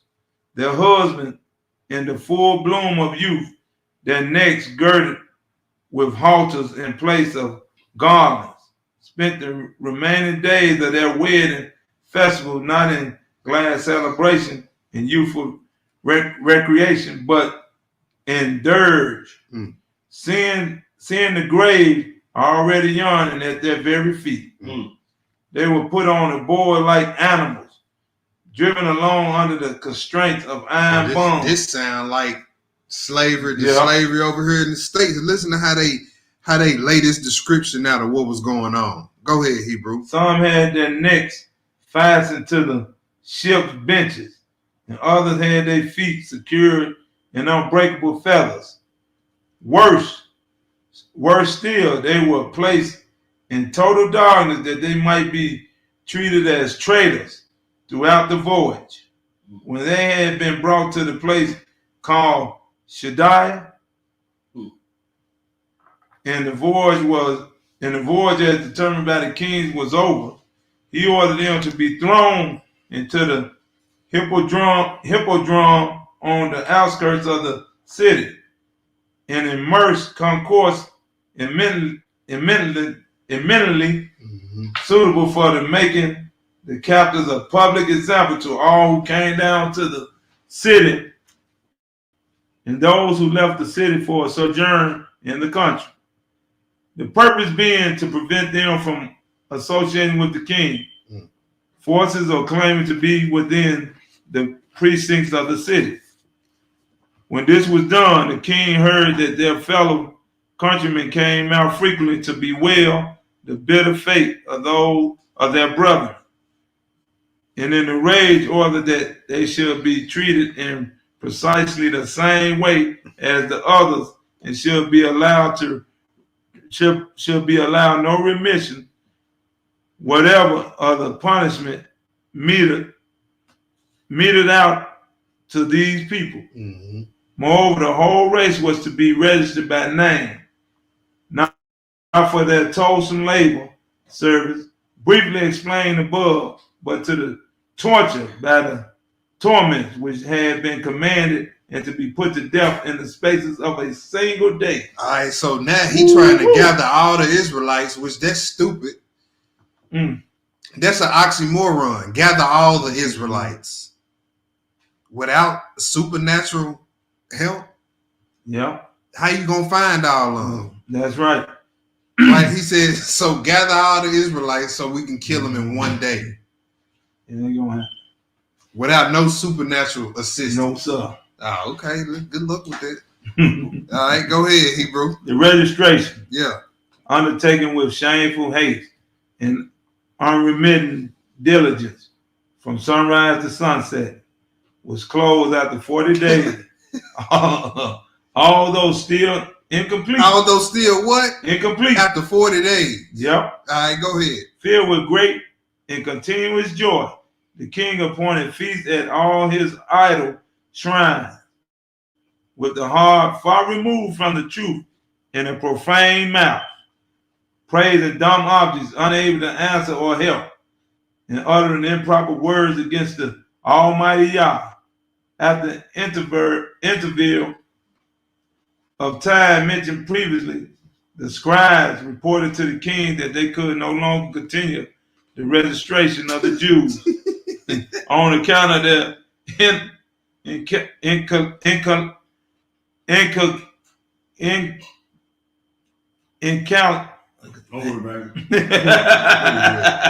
Incalculable. incalculable number. Although in fact the majority was still Majority was still in the country. The majority was still in the country. Some still remaining in their homes, and others on the journey.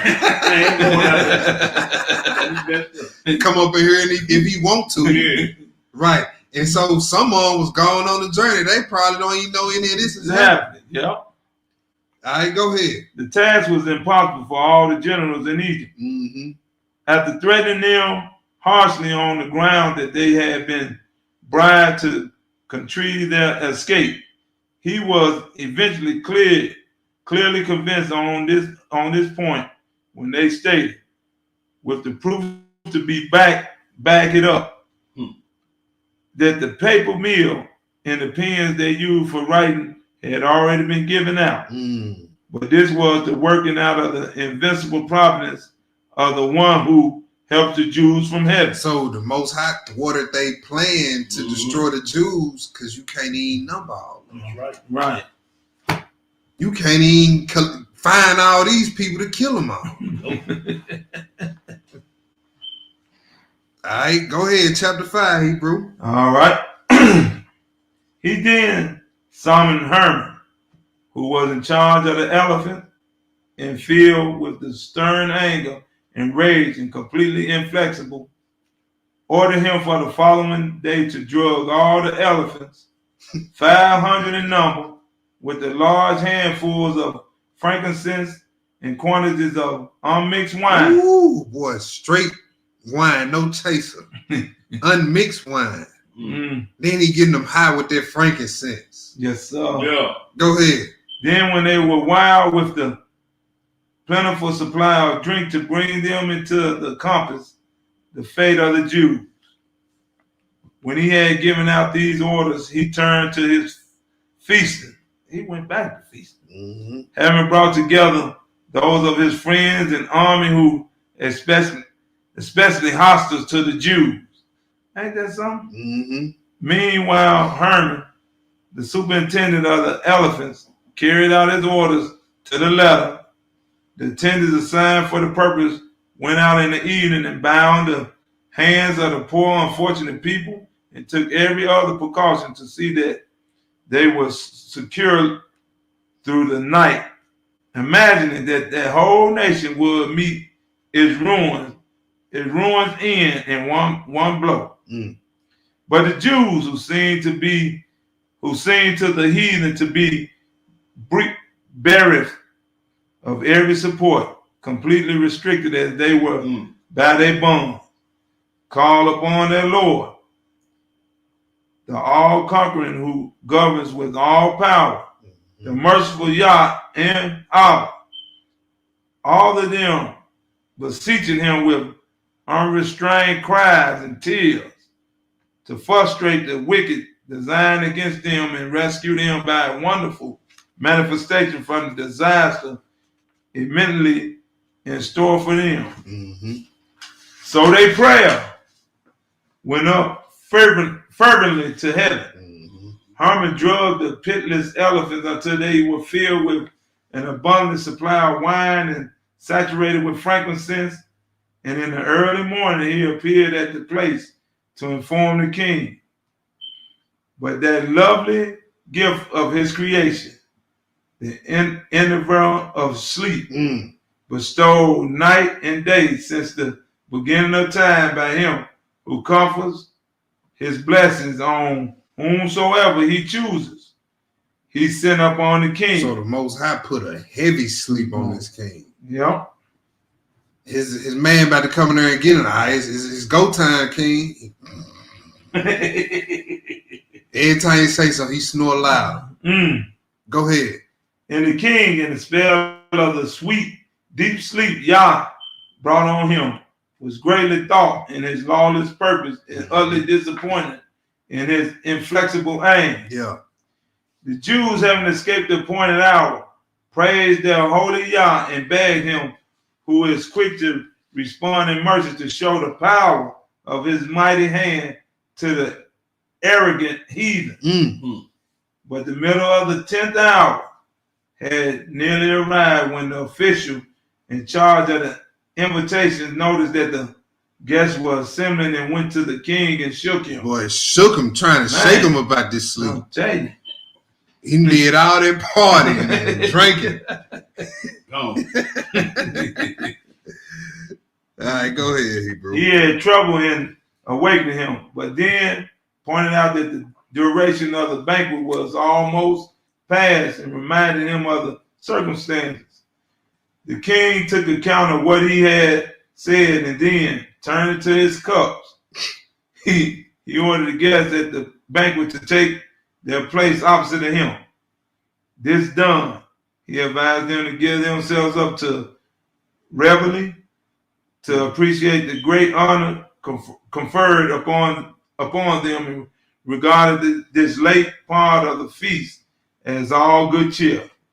At the period of the table fellowship, the king summoned Haman, and with 7 threats inquired of him why the Jews had been allowed to survive that day. So look what the Most High doing. All right, you want to kill him the first time? Hey, I'm gonna throw you around in the temple. Second time, you want to kill him? You can't number them all. So you can't even go through with that. Third time, you overslept. Then you know what I'm saying? Then he finna put something else on him. All right, keep reading, Hebrew. But when he pointed out that he had carried out every last word of the king's bidding overnight, and his friend confirmed it, the king was seized with rage more fierce than Phalaris, and said that the Jews had only slept to thank for that day's grace. Oh, lucky I overslept. All y'all will be dead. You can't even tell us why you overslept. Right, go ahead. Then he added that the elephants should be prepared without delay for the coming day, in exactly the same fashion for the extermination of the accused Jews. Right. Accursed Jews, I'm sorry. When the king had spoken, all who were present readily assented together with joy, and each went off to his own home.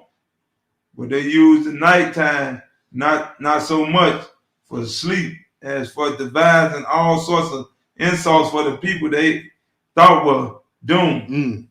The cock had not sooner crowed. The dawn then Haman set the beasts and all their paraphernalia in motion, and the great colonnade. The crowd in the city thronged together for their pious spectacle, eagerly awaiting the first light of morning. But the Jews, drawing their last breath in tearful supplication and strange lament, stretched out their hands to the heaven and implored the Almighty Yah once more for help, them to help them speedily. The rays of the sun were not yet widely dispersed, and the king was receiving his friends when Haman presented himself and invited him to go forth, explaining that this wish was now ready to be granted. When the king received his report, he was amazed at the outrageous invitation to go forth, overtaken as he was by complete ignorance. Now the Most High done put a spirit of forgetfulness on this heathen. Right? He finna be like, what we doing out here? Why we finna kill the Jews again? Huh? Who said all this? Go ahead. And asked what business was on his hand that required everything to be completed for his sake with such haste. But this was the working of Yah, who governs all things, who had implanted in his mind forgetfulness of his previous scheme. That's scary, boy. Man. You want a real life example of that? Look at the boy out of the STL.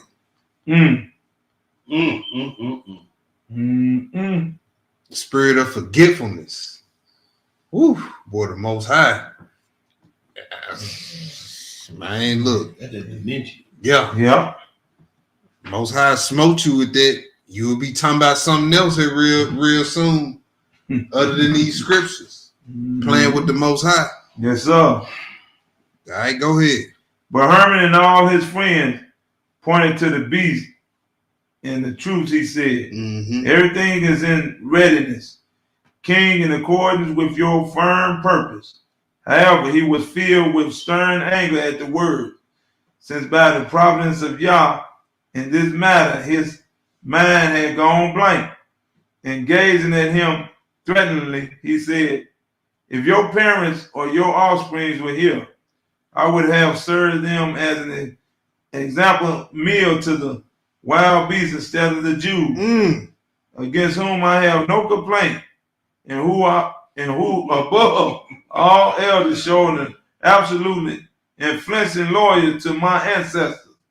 Instead, if it were not for the affection that comes of our habitual companionship in your service, your life would have been taken instead of theirs."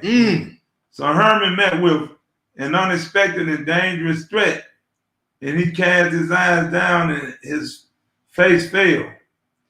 The king's friend, slipping out subtly, one by one, sent away the gathering throng, each to his own business. The Jews, on hearing what had happened with the king, praised Yah, who had manifested himself, the master, the king of kings, since they had obtained his help from him also. Had the king once more arranged the whole banquet in the same way and ordered the company to turn the revel. He then summoned Herman and said menacingly, "How often, wretch, must I give you orders on the self-same matter?" Boy, I know Herman saying, man. I got this boy mind in a blender right now. Yep, Herman don't know what's going on. The king don't know whether he coming or going. And that make people look at you sideways. Yep. Yeah. So he be like, okay, it's time to get him out. Yeah. But man, peep high. The Most High, you just wake up one day and the Most High got you singing a completely different tune. Yep. Boy, that's crazy. That's crazy right there. It's like you was never even taught the scriptures. Yep. That's crazy, man. Go ahead, Hebrew. Fit out the elephants right now for tomorrow, for the extermination of the Jews. But his kinfolk who were at the table with him were astonished at his waywardness and remonstrance with him as follows. How long, King, will you make trial of us, although we were fools? For the third time now you have ordered us to exterminate the Jews. And once again, when the business is in hand, you change your mind and cancel your decree. Man, what you gonna do? All this has put the city in a tumult of anticipation, and already crowded with throngs of people. It has several times now been in danger of being plundered. Thereupon the king, a veritable Phalaris in every respect, was filled with madness and completely heedless of the changes of the heart which had been affected in him for the protection of the Jews. Vow impotently but vainly that he will forthwith dispatch the Jews to the grave. So somebody said, "Look, I'm tired of playing games. I'm finna go kill all of them." So when somebody got impatient, he got tired of the foolery. He hopped up like, "Man, I'm finna kill all of them." Go ahead. Mangled by the knees and feet of the beast, and that he would make an expedition against Judea, and quickly lead and level it to the ground with fire and sword, and would swiftly burn down the temple to which he had refused admission, and empty it for all time of those who sacrificed there. Forgive me. Then his friends and kinfolks left in a great glee and high confidence, and had troops posted in the midst, convenient spots in the city to keep guard. Mm-hmm.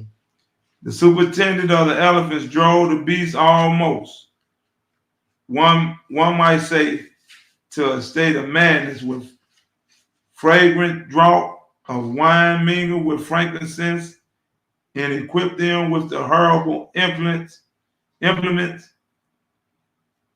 About dawn, when the city was already full of innumerable crowds making their way toward the hippodrome, he entered the place and excited the king to take up the bid in his own hand. Mm-hmm. Then the king, his impious heart filled with stern anger, stormed out with the beast, determined to watch without a qualm and with his very own eyes the spectacle of aforementioned Jews' painful and pious destruction. When the Jews saw the dust stirred up by the elephants going out at the gate, the fully armed troops accompanied them in the movement of the people in the herd of the thunderous din, thinking that the last crisis of their life and the end of their agonizing suspense had come. Mm-hmm. They took a wailing and moaning and kissed one another, embracing their relatives and falling on their necks, parents and children, mothers and daughters. Some had newborn infants at their breasts, drawing their last milk. Mm. Nevertheless, mindful of a former occasion on which help was given from heaven, they drew themselves on the face with one accord.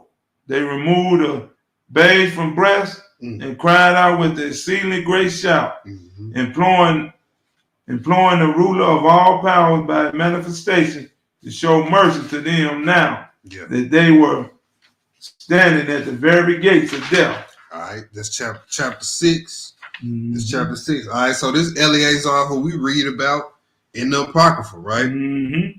Go ahead. A certain Eleazar, a man distinction among the priests of the country, already well advanced in years, and a shining example of all life virtues, directed the elders around him to stop calling on the holy God and pray as follows. King, great in power, most high, all-conquering Yah, who governs the whole creation with mercy. Look upon the seed of Abraham, upon the children of Jacob, whom you sanctified, the people of your sanctified inheritance, who are perishing unjustly as strangers in a strange land. Pharaoh, the former ruler of this Egypt, with the multitude of chariots, high and mighty in his lawless insolence and boastful tongue, you destroyed in the depths of the sea with his proud boats, with his proud host. Father, causing the light of your mercy to shine upon the people of Israel. Sennacherib, the cruel king of the Assyrians, exalted in his countless host when he had subjugated the whole earth by the spear and was lifted up against your holy city, uttering grievous words with boastfulness and insolence. You shattered, Lord, displaying your power openly to many nations. Go read that in that Isaiah about the king Sennacherib was talking smack. I believe it's Isaiah 38. And then the Most High said something that you heard Israelites saying today. He said, I'm going to blast him. Yeah, like you heard Israelites saying that today. That's what the Most High said about King Sennacherib. I'm going to blast him. All right, go ahead.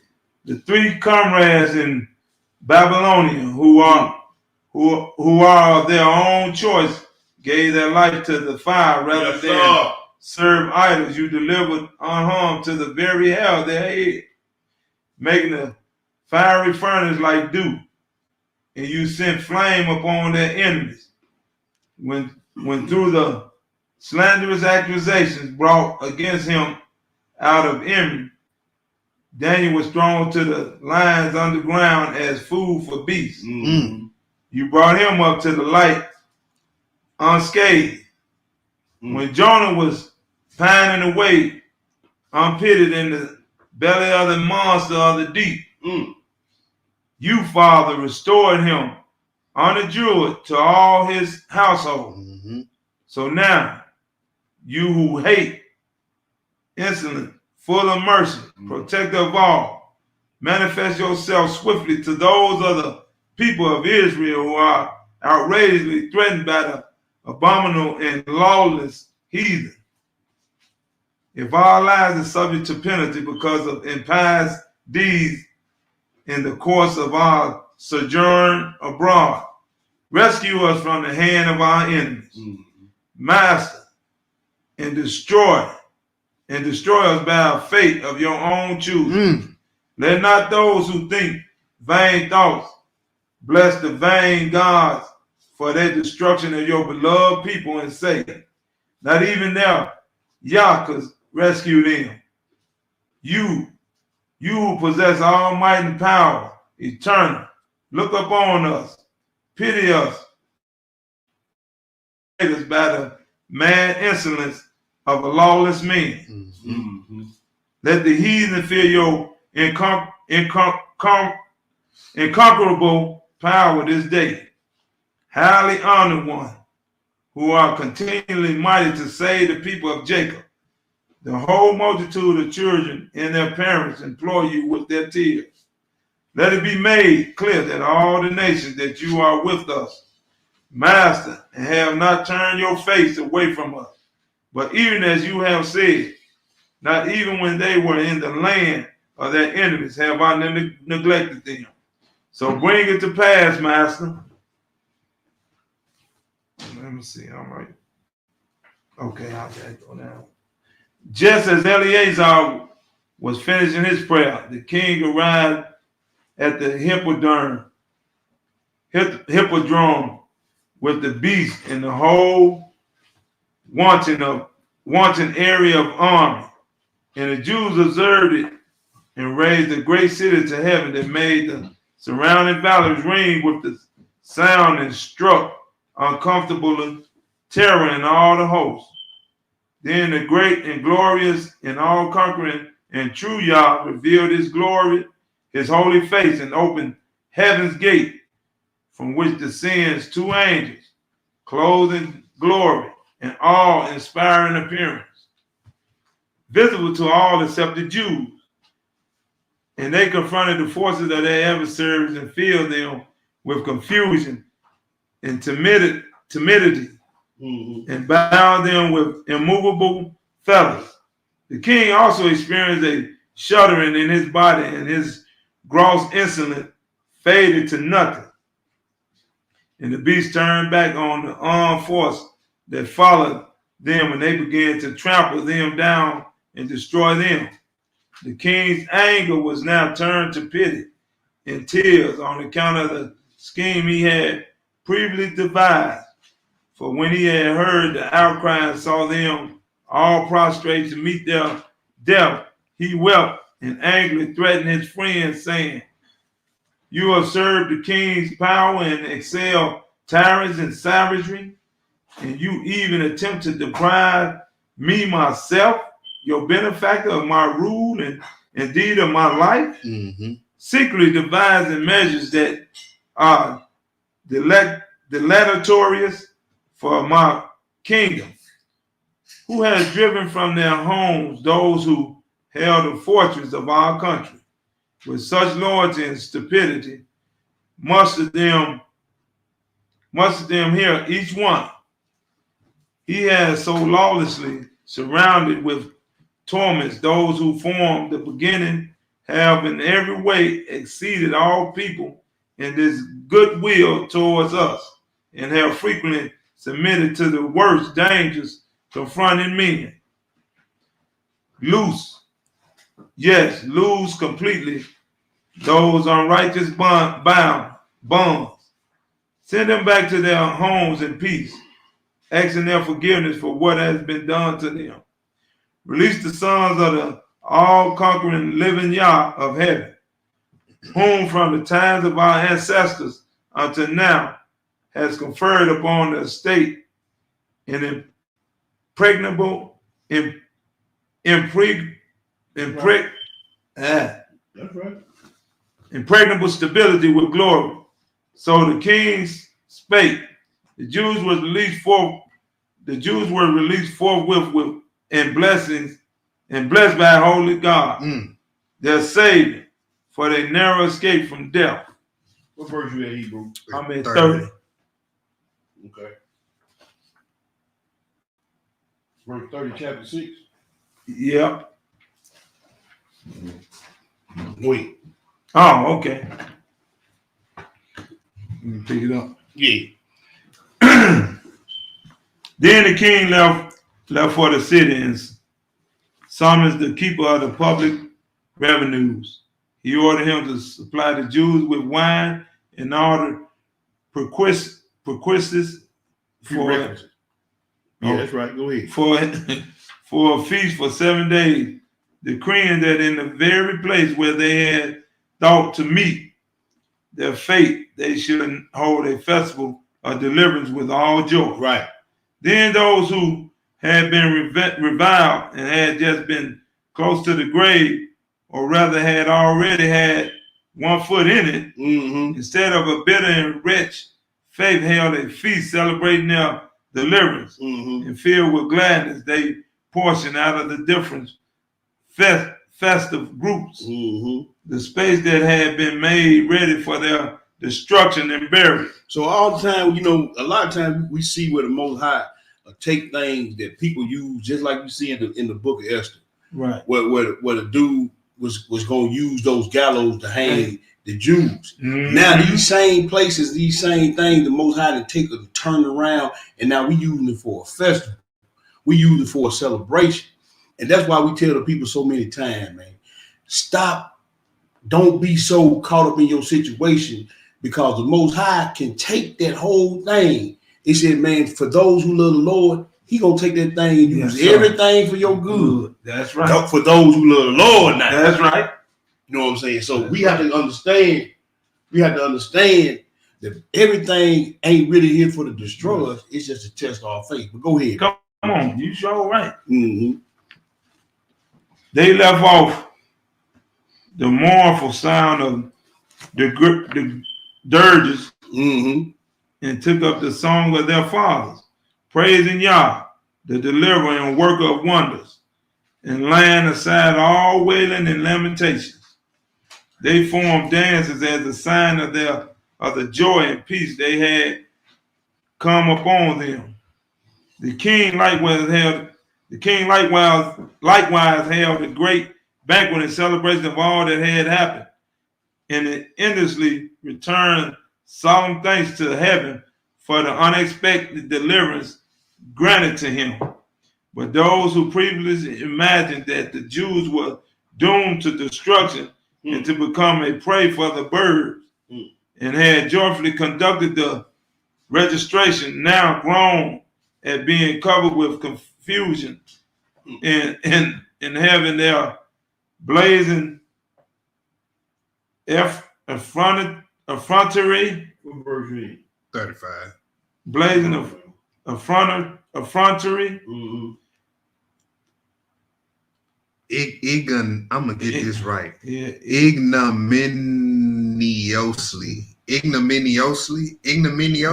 I don't know. Yeah. Quenched. The Jews, however, as we have said, having formed the dance just mentioned, spent the time in festivity with glad thanksgiving and songs, and they laid down a general ordinance on their matters to have effect wherever future generations might sojourn, that they should celebrate the aforementioned days with the festival of joy, not for the sake of drinking and gluttony, but of the deliverance that they had come to them through Yah. The next petitioned the king, requesting him to dismiss them to their own homes. Now the process of registration had gone on from the 25th day of Passion. Pecan, I guess. We in chapter 6, Yes. verse 38. The Third third Maccabees. Okay. All right. Back home. Mm-hmm. Back home to the 4th. Man, Epiphany. Epiphany. Mhm. For 40 days. In the appointment of their destruction from the 5th Epiphany to the 7th for 3 days. On these days, the ruler of all revealed his mercy with great glory and rescued them one and all unharmed. Hallelujah. They feasted with everything supplied by the king until the 14th day, when they made a petition for their dismissal. Mm-hmm. The king consented and on their behalf wrote the following letter to the generals in the cities, generously declaring his purpose. Now we're going to chapter 7. King Ptolemy Philopator to the generals in Egypt and all who have charge of our affairs. Greetings and good health. We, for our part, are in good health, and our children also. The great God directing our estate as we desire. Some of our friends, out of malice, by urging the matter on us continually, persuaded us to gather the Jews together in the kingdom in the body and to inflict upon them extraordinary punishment as traitors, suggesting that our sight will never be stable because of the ill will the Jews bear to all nations until this was carried out. So they brought them down with atrocious treatment as slaves, or rather conspirators, as they sought to put them to death without legal trial or even investigating, decking themselves out with cruelty more savage than the law of the Scythians. But because of the fairness we showed to all men, we reprimanded them for their conduct with stern threats and barely granted them their lives. And knowing of a surety that God in heaven protected the Jews, and alliance with them continues like a father with his children, and taking account of their unshakable friendly dispositions toward us and our ancestors, we have justly observed them of any blame whatever, and we enjoyed all should return, each one to his own home, and that no one should do them any harm at all in any place, or reproach them for the unreasonable penalties inflicted on them. Be sure of this, that if we devise any evil scheme against them or cause them any trouble, we shall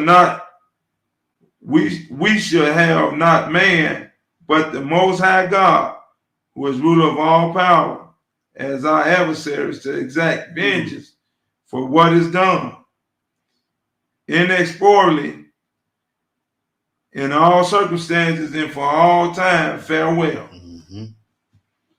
On receiving this letter, the Jews did not at once make haste for their departure.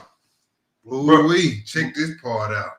But requested further of the king that those of the Jewish people who had willingly transgressed against the holy God and his law should receive due punishment at their hand. Stressing that those who had transgressed the divine commandments for their belly's sake. For what sake? For their belly's sake. So when people take the mark, it's going to be for belly's sake. No matter what they try to tell you, man, we weren't eating. Man, I got a newborn, man. I just couldn't, man. Yep. You don't worry about that. Go ahead. Will never be well disposed to the king's business either. The king acknowledged the truth of what they said, and praising him, he granted them fully indemnity to destroy without who let or hindrance or any royal license or investigation those who had transgressed the law of Yah The king anywhere in said, his dominion. King said, "Hey, look, this Israelite business. Do what y'all got to do. Yeah, take care of that. Y'all ain't now when y'all gonna do a day in jail. Do what y'all got to do. Handle that business. They're like the purge to me. Better them than me. That's what the king So, thinking yeah. at this point. Better them than me. Yes, sir.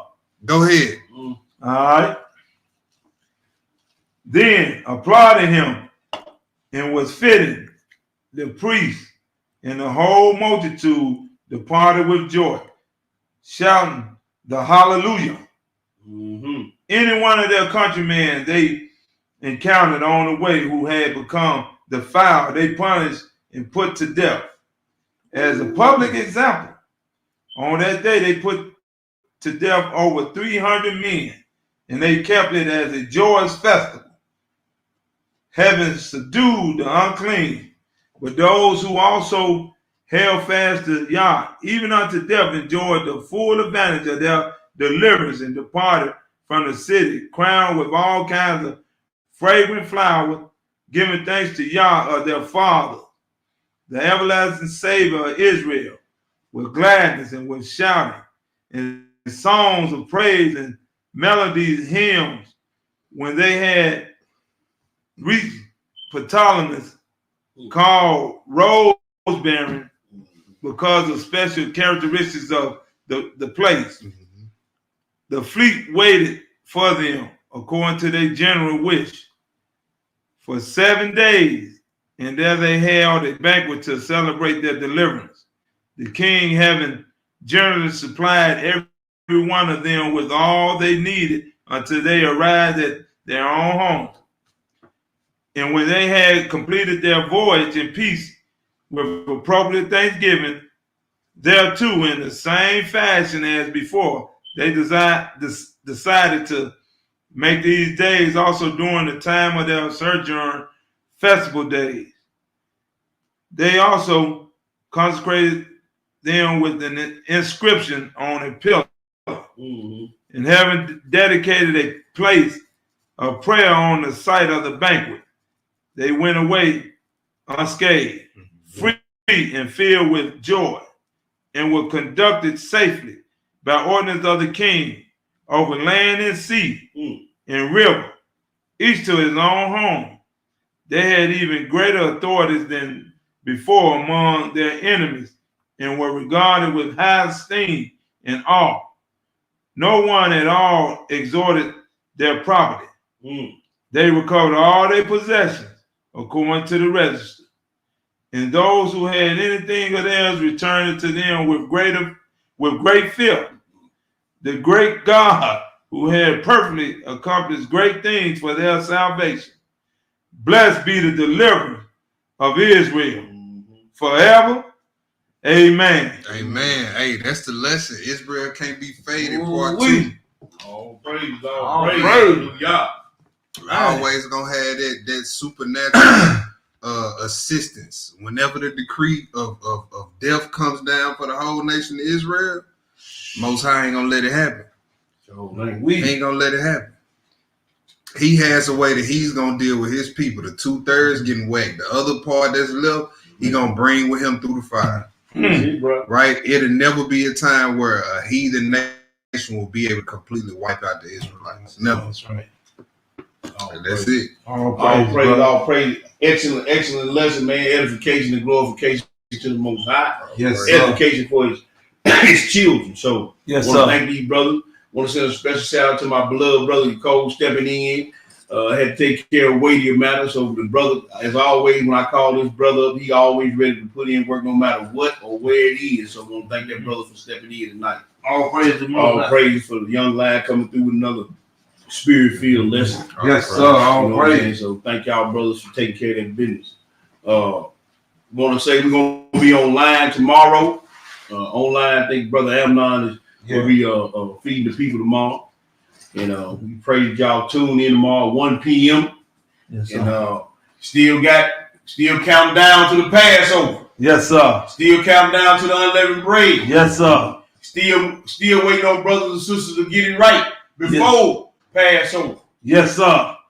The scripture said in Leviticus, you cannot partake of the peace offering, Passover, or the trespass offering, atonement. Come on. When you unclean. He said that person shall be cut off. Cut off. Don't partake of the peace offering or the trespass offering. Unclean. We seeing many signs and wonders in the heavens. We seeing a lot of stuff going on. And this is not the time to be playing with the Most High. This is not the time to be playing with your immortal soul. It's time to clean up. You saw the thumbnail. You saw the thumbnail. You gonna fade away. Don't fade away, brothers and sisters. Don't let pride, arrogance, envy, and Love for Babylon get you cut off. We want to thank all the brothers and sisters in the chat tonight for joining us. Again, if you planning on being down here, Sister Shonda, as always, we thank you for your donation, sister. All praise to the Most High. May the Most High bless the work of your hands, bless your family, and everything that y'all set y'all mind to as long as y'all walking in the will and the way of the Most High. I want to say to all the brothers and sisters who plan on being down here for Passover, please let us know at your earliest convenience so we can make plans to accommodate you, get you some discounts on some room rates, and make sure we have enough food for all our brothers and sisters who coming in out of town. So let us know. Hit us up on the Order Melchizedek email, or you can hit me up on my email, truehebrew02@gmail.com, OOMM, Order Melchizedek Ministries, Memphis, gmail.com. So if y'all coming down, let us know. Please let us know at your earliest convenience. So we want to make sure we can accommodate everybody and still have, and be able to show some hospitality to all our brothers and sisters. With that, I'm going to turn it back over to brothers. They got anything else? Oh, man, ain't got nothing. Shabbat shalom, family. I want to say peace and blessings to each and every one in the chat. And let us continue to pray one for another. We want to send a special shout out and prayer for our beloved brother, Charles Young. Oh, yeah. And the family. But like I said, let us continue to pray one for another as the Israel family. All praises. Once again, brothers and sisters, 1 p.m. tomorrow. Tune in, like, share, and subscribe to these lessons to the channel and all that good stuff. We love y'all. We appreciate y'all. And we pray that y'all have a blessed and peaceful and restful Shabbat. Shalom. Shalom, family.